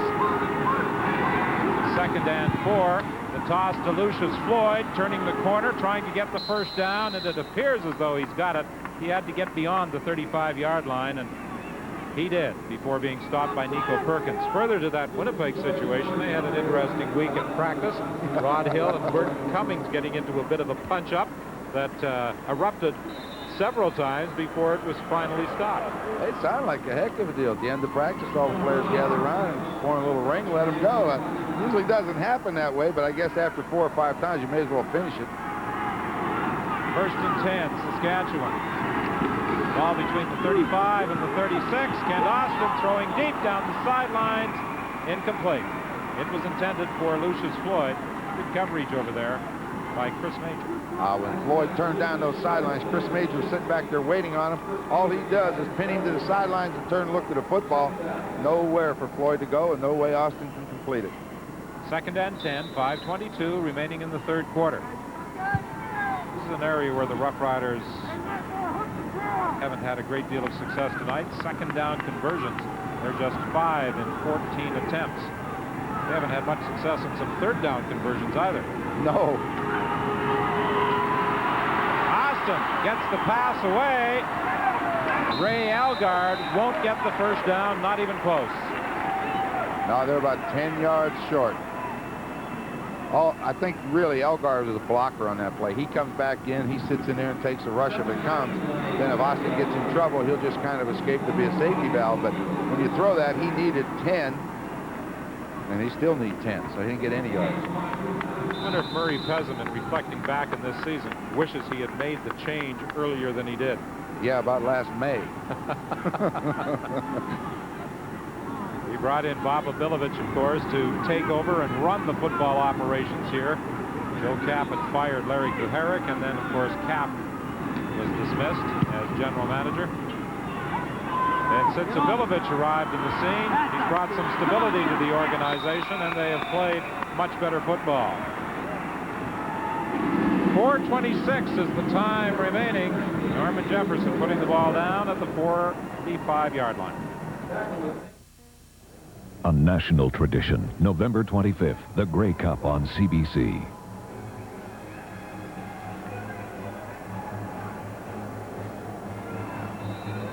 (28-20), the BC Lions lead Saskatchewan, and the Lions have the football at the 45-yard line. 1st and 10, 3 receivers to the left. Harris rolls to his left, throws deep for Christensen, out of bounds at the 32. Very nice throw. Got that bootleg action, gives Christensen a chance to go down and go to work on Larry Hogue. Gets in behind him, and the ball's very soft. Just kind of laid it out there. Christensen gains 33 yards, and boy, that's something, 1,000 yards for him. I don't think he would have even believed it this time last year that he would get 1,000 yards. Watch his throw. Very nice. Watch him lay it up. Nice and high, over Hoag's head, right on the money, 33 yards. Big play for Christensen. Christensen with only 1,400 career yards and over 1,000 of them this season. Well, just, you know what, I think what that goes to show is if you keep working hard and stuff, he comes in here from the Okanagan Sun, happy to make the team, gets to play a little bit, and a little bit of hard work and a little bit of confidence, he gets 1,000 yards. Now, he'll be really anxious for next year. Ryan Hansen got inside the 30-yard line, pick up a 3 at 2nd and 7. Harris won't get a chance to throw. Richie Hall came from his halfback position. Harris couldn't find a receiver open. He was looking to run, but Richie Hall prevented him from getting away, and it appears as though Richie Hall may have re-injured that heavily taped left hand. The big thing, say, this is where the inexperience comes. You could almost see that coming. Glenn Suter had already vacated the middle. He's coming over to protect so that Richie Hall can go on the blitz. And the major didn't adjust to it fast enough, and when you don't, Hall's got that running start. He's going to be on you. I'll say one thing. I think he was bulldogging, man. He couldn't bring him down, could he? Harris is a strong quarterback. Albert Brown is the lone man back for this 3rd down punt by Tony Martino. High snap. Ball is going to go out of bounds at about the 11-yard line. 2:54 is the time remaining in the 3rd quarter. 28-20, the BC Lions lead Saskatchewan. Well, Saskatchewan's going to have to start taking control of the football game. They have not done that yet. And as we said earlier in a football game, when you're playing against a team like the Lions that's playing out the string, you've got to take it to them, make it known right now that you're the boss. They're trailing 28-20 late in the 3rd quarter, and they must win the football game if they want to finish second. Well, in the past 2 games against the BC Lions, the Saskatchewan Roughriders had a tough time, losing one of them and pulling out the other in the dying moments. They haven't really had any sustained success in moving the football against this BC defensive squad tonight. No, they had the one drive, was it 95 yards and 9 plays. That's a very, very impressive drive. That's just about the maximum number before you start to beat yourself. But the Lions so far have controlled the offense. They've given up yardage, but they haven't allowed them to continually make first downs and score touchdowns, and that's the difference. Major Harris has run for almost as many yards as the Riders combined. That pass was intended for Guy. Jefferson was defending, and that ball deflected, and a couple of BC Lion defenders were going after one of those tip interceptions, such as we saw earlier by Nico Perkins. Willie Pless back in the ball game after being shaken up a little earlier, and he was involved in there in coverage on Mark Guy along with Jefferson. It was a heck of a throw by Austin to split the linebacker or the coverage beam. When Willie Pless and Norman Jefferson collided going after the football, the ball got through and Guy tipped it. They were very fortunate in one way and unfortunate in another. I mean, because Guy could have just easily got it. Tony Hunter takes the ball at the 50-yard line and then is forced out of bounds at the 46. And on that game at Taylor Field on September 30th, the Riders won 37-34, but they got a touchdown by Milsom Jones on a 40-yard run with just over a minute remaining in the game to win it. Yeah, and if I'm not mistaken, I think in the game somewhere, the BC Lions blocked the punt for a touchdown and had it called back because of a penalty, or they win that football game. But Milson Jones, he did what he do. 3 times this year he's run those late touchdowns. Draw play with Chris Skinner. He ran over a couple of people into the clear to the 5-yard line. I've been really impressed with Chris Skinner's play this entire year. I think back about a year ago when he was with Ottawa, I didn't think he was playing football the way that Chris Skinner can, or the way you have to play. But watch this. The thing that impresses me, and I watch the speed right now. He's got Ben on both sides. He's just trying to outrun him to the end zone, and it took a good effort by Hairston. But you know what I think it is? He's in much better shape this year, and he has played well the entire season. Played 14 games with Ottawa in 1989. Previously playing with the Edmonton Eskimos. Major Harris is forced to cut it back. Throws into the end zone. Jay Christensen has the touchdown. Well, he does make things happen. I mean, I'll tell you, he's exciting to watch. It's going his way. Bobo Belovich can't believe it. I know I can't believe it. But hey, who cares? You got a touchdown. You don't care how. As Ovi said yesterday, I'd like to turn him loose and just let him play. Well, that's what the game plan will be next year. Flutie will have a plan. Harris, you just go do whatever you want to do. I mean, he's going to run back here. All of a sudden, he sees the receiver with his hands up. He says, here, you take it. And I'll tell you one thing, he wasn't worried how the pass looked either. He just put that arm up, flipped it. He didn't care. It wasn't pretty, but it was effective. 33 seconds remaining in the third quarter. Tony Martino adds the point after. And the BC Lions now lead by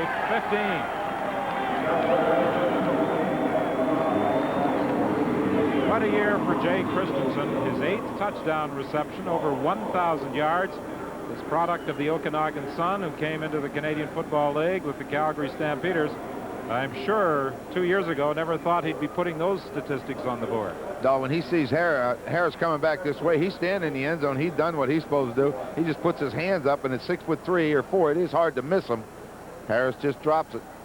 See, he wasn't. Tuanao Alapate in pursuit of Major Harris. He said, I'll take that hit any time if I can throw a touchdown. Jeff Treflin waits for the kickoff at the 22-yard line, and the first man downfield, Remy Trudel, makes the tackle. He's another one of those first-year players. He's from Simon Fraser, and this is first year in pro football, and boy, they have a bunch of them. Why are they bothering to phone Major Harris? They want to see how he's doing. How you doing, Major? You know what he said? What do you got for him? He said, whatever you're doing, keep doing it. 41 yards in just 2 plays. 35-20, the BC Lions lead. Kent Austin to Boyko. That'll be close to a first down. Caught that pass in front of Anthony Drawhorn. They've got their offense looks a little bit, I don't know, I've been trying to think of a word for it all night. They're sharp, but they're not overly sharp, you know. They're not flat, but there's something missing right now. They just don't look like they can go out and move the football with authority, and that's what they've got to do in the next 15 minutes because this is the last play of the quarter. Over the middle for Ray Elgard, and Elgard gets another Saskatchewan first down. And that is the final play of the third quarter. Roughriders trail by 15.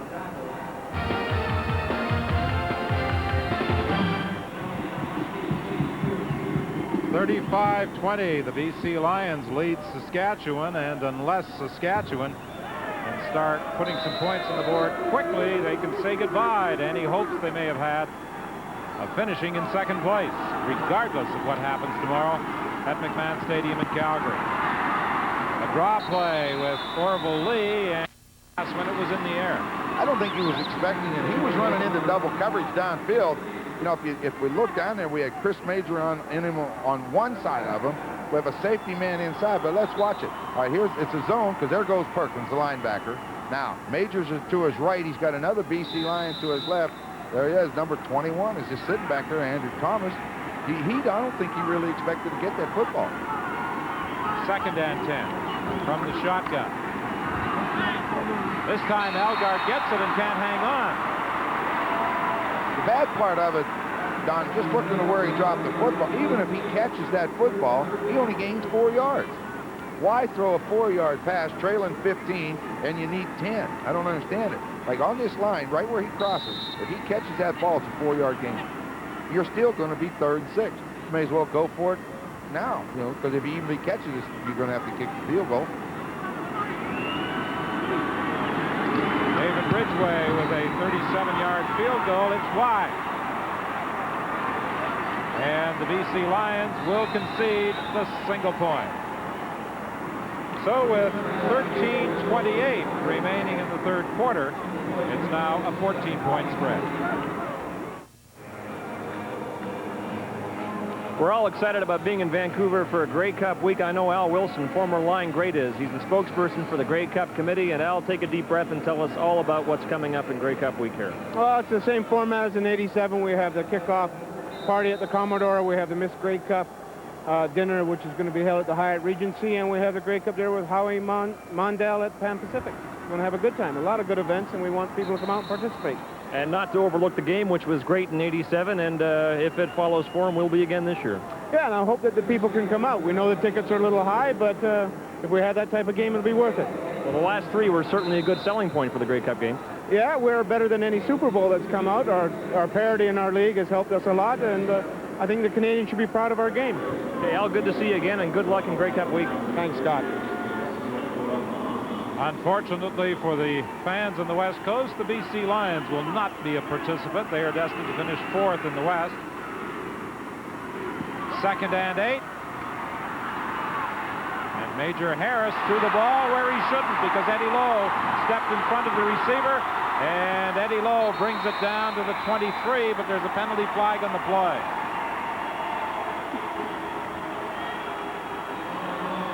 Eddie Lowe lulled that one. He used his experience to fool the Major. He was standing there. He saw that receiver.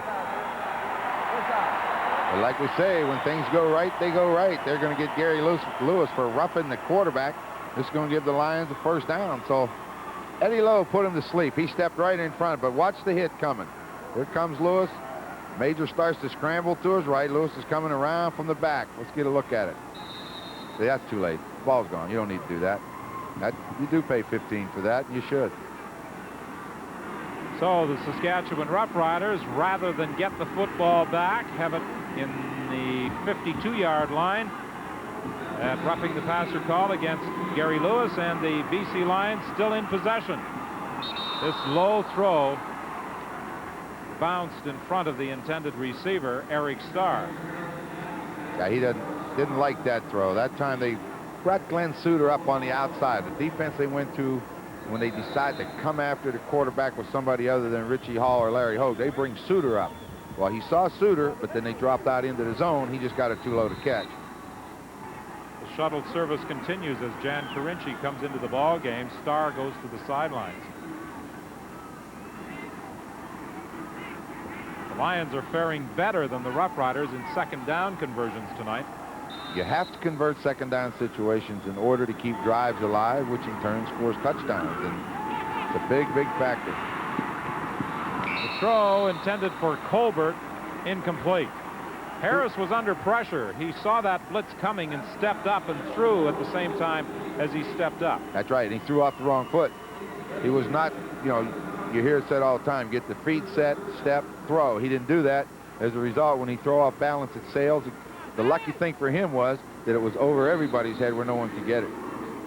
11:49 is the time remaining.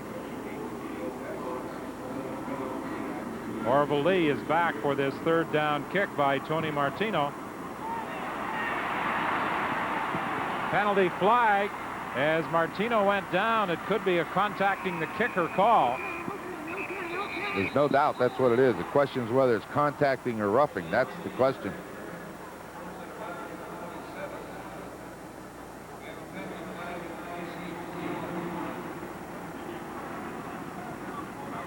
David Ewell talking to Ian Sinclair about how this penalty will be applied. Contacting the kicker, Saskatchewan number 41, first down. Oh, we'll get to look at it. Bad drop. Well, I didn't like that call. I thought the kicker's only protected as long as his foot's up in a kicking position. Once that foot comes down and touches the ground, they grab him with the arms around. They don't throw him down. Well, I don't like it, but there it is. So the BC Lions retain possession. Two costly penalties in the fourth quarter. Major Harris escapes the pressure, threw in the direction of Chris Skinner, but the pass was behind him. He was in the grasp of Dan Rashovich at the time he threw that football, and there's an indication of just how strong he is. He was able to still throw that ball, even though Rashovich was trying to bring him down. And, you know, we've said earlier, sometimes things go your way. When he fired that ball off balance, Bobby Jurison, all ball. Watch this throw out here, and watch where number 71 in a white jersey is. Watch him. Well, we're not going to see him, but Jurison, if he throws that any closer, Jurison could have picked it off and gone the other way. Wide open is Tony Hunter for a first back. down, and it's going to be brought back because of a penalty flag, this time against BC, a holding call. Every time, you know, plays take time, I look up at 10 minutes, 52 seconds, trailing by 14. Saskatchewan needs a big play. Now, they haven't got it from the offense. Maybe they have to get it from the defense. BC number 58, second down repeated. Rocco Romano guilty of that holding call. That takes the ball back to the 52. It's second and 20.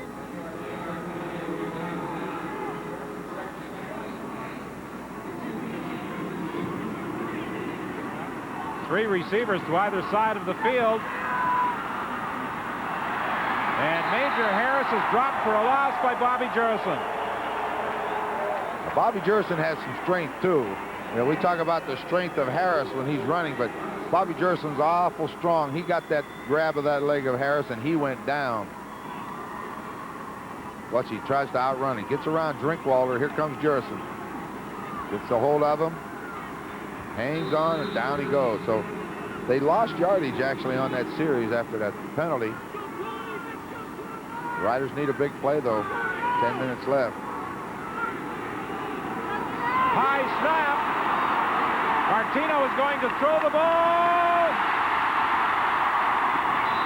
But Belanger will not get the first down. So the Saskatchewan Roughriders take over with 10:08 remaining in the game.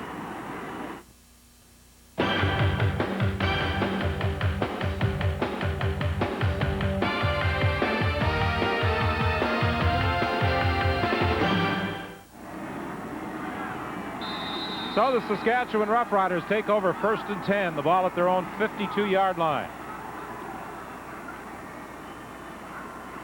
Screen pass to Milson Jones, read perfectly by Willie Pless. Well, he's been making big plays for them all year. The Riders had it set just right, too. I mean, it was nice. Back, three linemen get out there, drop it off to Milson Jones. But watch Willie Pless come up right between them. Here comes 32. Gets out there behind the lineman, but watch him split them. Look at that. He got in there, and as they go to block him, he ducks, gets lower, and they do, and bang, makes the tackle. Second and 8, Saskatchewan. Donald Narcisse was the target, and Willie Pless intercepts. Who else, huh? Makes the tackle on the screen, drops back in his zone, and makes an interception. I think they fooled him a little bit, too, because they were all up on the line of scrimmage and making it look like a blitzing situation, and at the last second, they all dropped out in the zone. Willie Pless has been named the defensive player of the game in every Lions home game but one this year. I think he may get the nod again tonight. There's a good chance. We can add it on. He's had an outstanding season, really, and, you know, he didn't win that award in the West as the outstanding defensive player, but I know this, the players on this club look up to him as a leader, and Bob Obilovich likes his leadership ability and his aggressiveness on the field, and that's great news for next year. Handoff to Chris Skinner, and he stopped right at the line of scrimmage. Eddie Lowe, from his linebacking position, came up to make the tackle. And 8:53 is the time remaining with the clock running in the fourth quarter. Well, I was trying to do a little thinking, you know, you're trailing 14, knowing how big the game is. What can you do to, you know, try to get things going? I don't know, maybe no huddle. I don't know what you do, but right now they have not been able to finish anything they've started tonight except for one drive. The Riders just haven't looked as sharp tonight as we expected they would. Vince Goldsmith is after Major Harris. So is Gary Lewis. The ball comes loose. The BC Lions get it back. Well, the Riders dodged a bullet on it. They're going to force them to punt it. But the question now is, what will they do with it when they get it? A lot of scrambling again. Trying to get outside. No chance. He's got a rush coming up in his face and one coming from the backside that he can't see yet. Gary Lewis is the guy going to cause the trouble. Knocks it out of his hands. And again, Groenwagen's there to get it. It's the second time tonight Leo Groenwagen has pounced on a loose football. He just kind of trails around. If the ball's loose, he gets it. That's his job tonight. Low snap to Martino. They've had problems getting the ball back to their kicker tonight. First a high snap, and then that one which was low. And Orville Lee takes the ball in the sidelines at the 45-yard line. Just a 22-yard kick that time with a 5-yard return. From Adelaide, Australia, tomorrow on CBC Sports Weekend, we've got the Australian Grand Prix for you. That's at 9 local time. And then tomorrow afternoon, we'll be at Winnipeg Stadium as the Blue Bombers entertain the Hamilton Ticats. And the Ticats, of course, looking to win that game and capture third place in the East. Austin looking for Elgard. He can't hang on. Andrew Thomas at the last moment may have got a hand in there to either distract him or pull Elgard's arm loose from that football. I think it distracted him. I don't think he hit him with it, but I think that hand right across the vision was almost a heck of a catch. Did you see that arm go up? Well, maybe you're right. Maybe he did get it in there. It didn't look like it was interfering with his vision. But almost a good catch. Would have been a good catch because it was excellent coverage by Thomas. From the shotgun on 2nd and 10. Deep for Narcisse, well over his head. 7:10 is the time remaining. The Riders trail by 14. And Kent Austin heads to the sidelines as the Saskatchewan kicking team comes on the field. John Gregory fully anticipated that his team would be sharp in this game, realizing the importance of it and the chance they had to still finish in second place in the West. I think a lot of people are a little surprised. One, I don't think they expected the Lions to play this well tonight. You know, team, as we said early, playing out the strength. But they came out, put the ball in the end zone in the first drive under Joe Paopao, and they have played a very inspired football game tonight. Lozecki's third down kick, taken by Tony Hunter. He brings it back to the 30-yard line with 6:45 remaining in the fourth quarter. That was an 11-yard run back after a 49-yard kick. If the Riders lose, the only issue still to be decided in the West will be first place, and Calgary and Edmonton will battle for #1 spot tomorrow at McMahon Stadium in Calgary. Last year, John Gregory took a 9-9 team to the Grey Cup. If they finish 9-9, perhaps he feels fate will deal him a similar hand this year. Major Harris, the ball carrier, tackled by Vince Goldsmith. 6:20 is the time remaining in the ball game. The Lions, if you look at that, 1988, not that far, you know, that's not that long ago. Only 4 players on this football team remain from there. We talked earlier about the number of first-year players, and the 23 on this roster in their first year as a Lion. They are in a major rebuilding program, and Bob Obilovich feels they're doing a good job of it. Eric Starr was the receiver covered by Stacey Hairston, who is the only rookie to make the Saskatchewan Roughriders starting lineup this season. And the Saskatchewan Roughriders will get the football back. But with talents like Doug Flutie and Major Harris, and I'm sure the experienced Joe Paopao will be back next year as well, Bob Obilovich feels that he does have a good nucleus with which to work next year, particularly with a strong offensive line. That's where he said he started. The offensive line, he feels, is very strong. Jay Christensen's going to help him. Ray Alexander, who's not out here tonight, he's a big factor.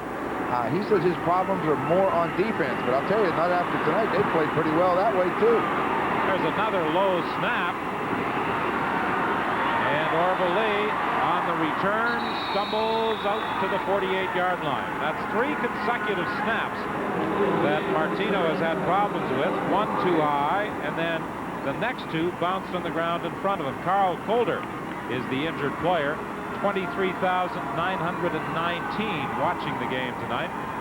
This must, you know, we haven't seen the Lions a lot, but this must be a problem they've had all year with their snaps to the punters, because Bob O'Billich made it very clear yesterday. He said, next year we will take care of the problem of snapping the ball to the punter. So it's not being just a one-game occurrence. Draw play with Milson Jones picking up about 3 yards. A little late for that. Now, I mean, this is the time when you say, to heck with it, you take every chance in the world, throw it anywhere you want. You need big plays, and there's no sense messing around. The Riders with the hurry-up offense from the shotgun. Austin is looking for Lucius Floyd, and Dietrich Wise prevented that ball from getting there, hitting Austin in the back just as he was throwing. One of the guys he's talking about. They need the pass rush. He's a first-year player, first year to come up out of the United States College. He's met with Jackson State, 6'4.5", 260 pounds, good speed. That's what he wants. Get to that quarterback. And I don't know why. I don't even think I'd kick this football right here. I think I'd go after it. It almost looked as though the Riders may have been attempting the same type of play they pulled against the Toronto Argonauts last week. Almost a sleeper type of play. Jeff Treflin was on the sidelines, but one of the BC defenders picked him up. Norman Jefferson on the return. I think the Riders may have had that intent when they came out on that field for the third down punt. Well, when they covered him, they should have took the delay of the game, when lost to 5 yards, been 3rd and 11, and gone after it. I mean, you kick the football with 4:27 left, trailing 14 points. I think you're asking for miracles. Andrew Thomas, initially drafted by Saskatchewan, traded to Winnipeg, acquired by the BC Lions, and Bob O'Billich has plans to turn him into a starting defensive back next year. Feels he could do the same as Winnipeg. 2 Canadians among the 5 secondary people. Winnipeg with Lavelle at safety and Sampson at a halfback spot. BC Lions with Ryan at safety and Andrew Thomas at a halfback spot, and Bob O'Billich feels that Thomas has much the same potential as Sampson. Really liked his play last week, and he's going to like his play tonight. I mean, he's done a good job on Elgard when he's had him man-on-man. Feels he's a very physical football player, and that's what, you know, Bob believes that's what you have. Every coach says you have to be physical, and he's getting his good workout tonight. Draw play with Ryan Hansen. It appears he has the first down, depending upon where they spot him. And that takes the clock down to 3:24 remaining in this 4th quarter. Apparently, it's close enough for a measurement. But I'm a little surprised that the Roughriders didn't gamble on 3rd down with a little over 4 minutes remaining, trailing by 2 touchdowns. You know, I'm not sure. Maybe you're right. Maybe they had that other play called, and they came out and covered it late, and they didn't get out of it. But I don't know. That was given up to me. With 4 minutes, you've given up. And I don't have time for that. Let's go. The BC Lions just shy of a first down, and they're going to go after it. Sure, it's less than a yard, and Major Harris will get this with no problem. What a way for Bob O'Billich to finish. His offense playing very, very well. He has to be pleased with the performance of Major Harris. He's got to be. And I'll tell you, I'm very impressed with him. See him and Doug Flutie next year is going to make a heck of a combination, I believe. Offense gets in gear. He said he will find the defensive people he wants, take care of his snap for the punt. He says they'll be competitive next season. Major Harris keeps and will get the first down. He's out to the 40-yard line with 3 minutes remaining in the 4th quarter.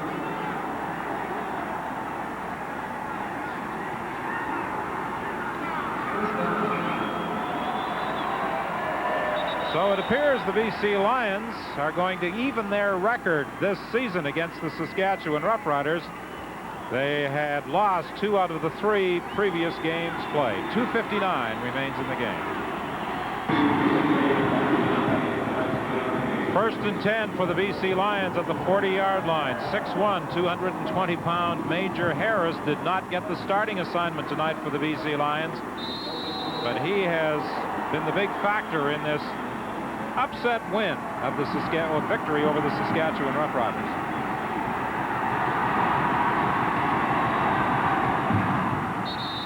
Ryan Hansen on the draw play, stopped at the 40-yard line by Bobby Jurison.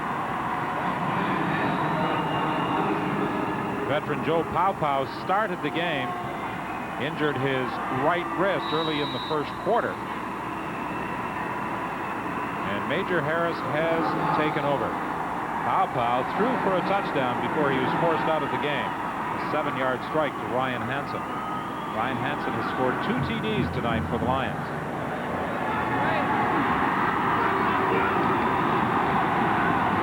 Draw play, and Ryan Hansen isn't going anywhere. 2:21 remaining.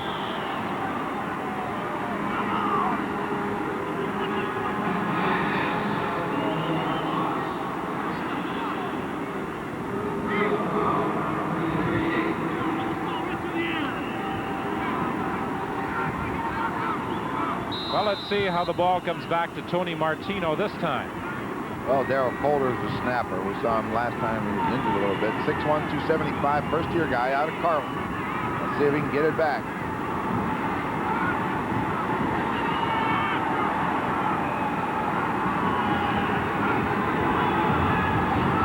A low snap again, but this time Martino doesn't have to pick it up off the turf. His kick is taken by Orville Lee at the 40-yard line. And Lee won't get any further than the 43, stopped by Robin Belanger. Carl Coulter, the center. And that's an area that the BC Lions will be working on when they go to training camp next year, getting the ball back to the kicker. Well, Darrell Coulter's had his problems, no doubt. He must have been having them all year long, but he's had a year's experience, and he knows they're no good. I mean, you don't have to tell him. Kicker's going to tell him, and everybody else is. That gives him something to work on. Pass to Lucius Floyd for a Saskatchewan first down. Stopped at midfield. Well, if the Riders lose this football game, as it appears they will with 1:44 remaining, they will have to wait until tomorrow's game at McMahon Stadium in Calgary to determine where they'll travel next week for the Western semifinal. Milson Jones wrapped up at the 50 of the BC Lions, a gain of 5. It will be 2nd and 5 Saskatchewan. They know one thing, they'll be traveling to Alberta. Yep, they're going to Alberta. They're just going to get up the plane and sit there whether they decide to turn right or turn left. Similar to what they went through last year. If they hope to go to the Grey Cup, they'll have to make 2 trips to Alberta. Yeah. Milson Jones on the receiving end of another throw. This should be a first down. It is, says referee Ewell, and it's 1st and 10 Saskatchewan from the 44 of the Lions with 1:24 remaining. Well, they're going to sit back now. They're going to give them all those they want. They're going to let them throw those 5-6 yarders and use 2 plays to get a first down. Mark Guy gets about 6, maybe even 7 this time, as Bob Obilovich glances at the clock, which now reads 1:16 remaining. Josh can help me with this coil. Again from the shotgun. Over the middle to Ray Algard for another Saskatchewan first down at the 30, but 1:08 is the time remaining. Yeah, time's the enemy. It's not. BC Lions aren't the enemy anymore. It's that clock up there. You've got 6-7 yards. They're going to give you that now. They're not concerned. They're just going to sit back and take it easy. 35-21, the Lions lead. Again, out of that shotgun formation. Austin throws to the sidelines to Milson Jones, and Milson Jones is taken out of bounds, and the penalty flag on the play inside the 10-yard line. It could be a face mask call against BC with 57 seconds left.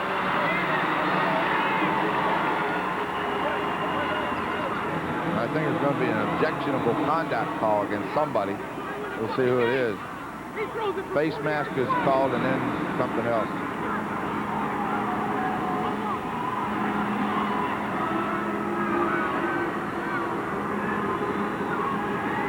Well, we need to get this in the end zone.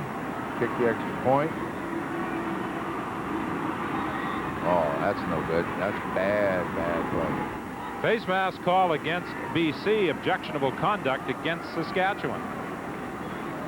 That You know, I mean, that just about, I mean, I know that you always have to think you can win. And even with 57 seconds, if you score right here, short kick, you got a Major chance. foul, face mask, BC number 12, objectionable conduct, Saskatchewan number 32, first down. Jefferson and Jones, people responsible for those penalty flags. First and goal. Into the end zone for the touchdown. So took a heck of a hit from Belanger and still held on to the football. Wow. Circled out of that backfield right into the middle, and the ball was delivered, and the safety man caught him. Belanger, Mark Belanger hit him, Robin Belanger rather, and that was it. But he held on. 53 seconds. Lucius Floyd still down. And as you said, he really took a hit. Coming from the left of your screen, you'll see him come right into your picture. There he is. Watch this. Oh, yeah.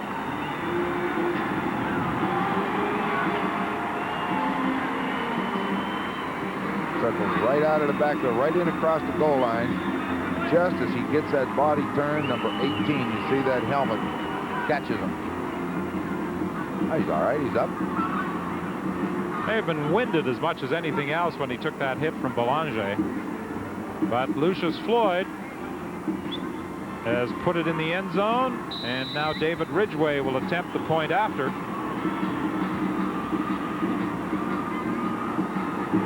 And if successful, which he almost certainly will be, that will equal Paul Osbaldiston's single-season scoring record of 233 points set last year. So Ridgway has tied the record for most points in one season. Osbaldiston last year, Ridgway this year at 233. The previous high for Ridgway was 216 in 1989. Amazing thing is all these points are showing in the last 2 years. With the more wide open offenses, kick returns are a lot better, getting good field position. They're kicking more field goals, and points scored 1989, 1990. That's where they are. But a kick that Ridgway would like to be successful right now is undoubtedly a short kickoff, because the Riders need this ball back. Well, they practice on artificial turf. They should be ready. I mean, the ball will bounce different on artificial turf. It just comes down to which style they want to use. We'll have to watch and see whether they bounce it or they kick it high and try to go tap it out of bounds. Well, earlier in the ball game, the Riders attempted a short kickoff. Tuanao Alapate recovered, but the kick did not travel far enough. Trying to kick it into the hole. Jay Christensen and Jan Carinci are back there to knock it out of bounds at the 34-yard line. I thought they'd either try to chip it 10 yards or they'd drive it along the ground, because if it hits twice, the third bounce, it's going to go high, and anything can happen. When you kick it about 24 yards downfield, there's no wind in here to hold it up. You're not going to get it. No infraction on the play. The ball was touched. First down. First and 10 for the BC Lions at the 34-yard line. 35-28. The Lions lead with 53 seconds remaining. The clock will not start until the ball is snapped.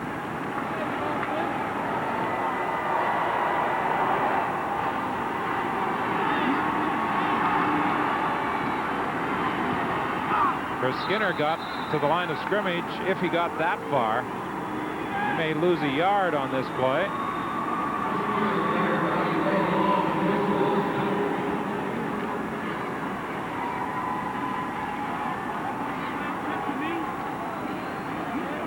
He's going to lose 2 yards, actually.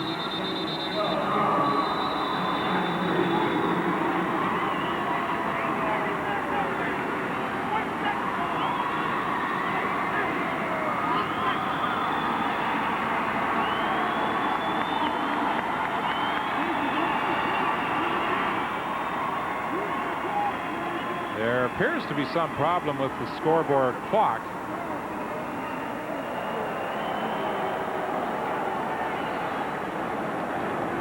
The referee has gone over to confer with the official timekeeper.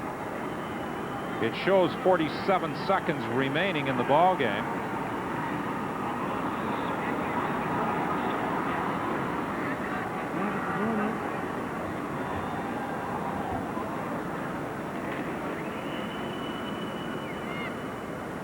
Okay, yeah.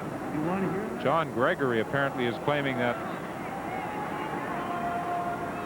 it went too far, that there should still be 48 seconds remaining. Give it to him. I hope it was over more than a second. You know, it really could be too much, because when they got the ball, it was 53 seconds, I believe, and they ran a play, and it was a running play. You're about right, 47, 48. Well, John Gregory wants it at 48, apparently. How do you know that? That's the advice we get from the timekeeper's bench, and they are correcting it to 48 seconds. All right, I'm glad he gave it to him. Ah, they took it away. Clock's running. They did put it back to 48 seconds, but because that was a running play, the clock starts when the referee blows the whistle. And the BC Lions are going to try and use up all 20 seconds before giving the ball to Ryan Hansen on another running play. 27 seconds the time remaining.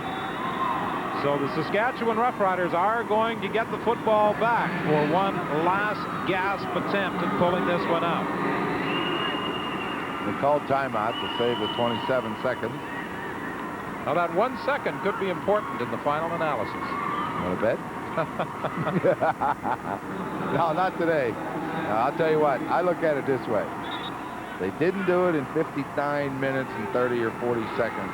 Give them one more second. You're not going to do it with that one either. I mean, they just have not played well enough tonight to win the football game. They were outplayed by the BC Lions, especially defensively. The defensive unit of the Lions has played extremely well. And I think that's what Bob Obilovich will be most pleased about in his analysis of this game. That time the ball came back cleanly to Martino, and Albert Brown on the return brings it to the 45 of the BC Lions with 17 seconds remaining. 20-yard run back after a 36-yard kick. Every time Martino has not gotten the ball up high, they've returned it around 20 yards or more. When he's gotten it up high and they've gotten downfield, they've limited him to very little return. That's another area that they need work on next year. Kent Austin throwing for Ray Elgard, knocked away. Andrew Thomas came across to help out Nico Perkins. 11 seconds remain. Have to be impressed with the play of Andrew Thomas tonight, as well as Chris Major. Well, you know, we wondered what happened to the, what's his name? Lonnie Finch. Lonnie Finch. He got suspended, too. He refused to go to practice. I'll tell you, you know, I don't understand football players anymore, but I mean, he wasn't going to go to practice. Go, Bill, it's just fine. We'll just suspend you. Don't worry about it. Chris Major, they knew could play. They wanted to check out the young guy. Major's playing well. Austin throwing deep for Elgard. Incomplete. 4 seconds remain. Gregory on the field complaining. He wanted to see an interference call, but there was no flag. Well, this is it. 4 seconds.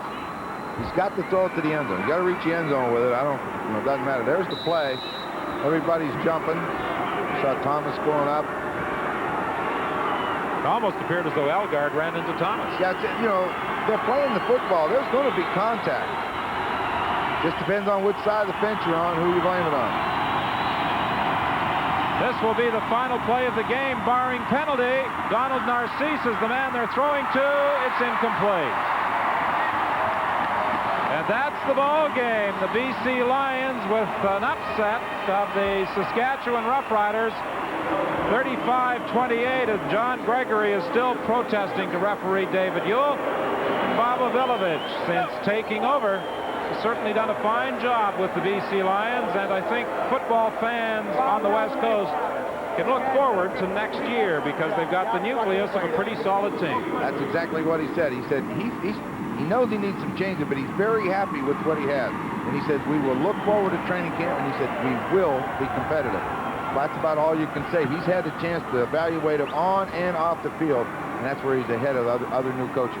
The BC Lions, even their season record with Saskatchewan, 2 wins each.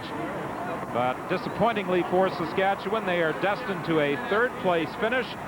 And they will now play either Edmonton or Calgary next weekend in the Western semifinal. Calgary and Edmonton play tomorrow to determine first place. And Major Harris certainly emerged as the offensive star of this game and has reason to smile over his performance.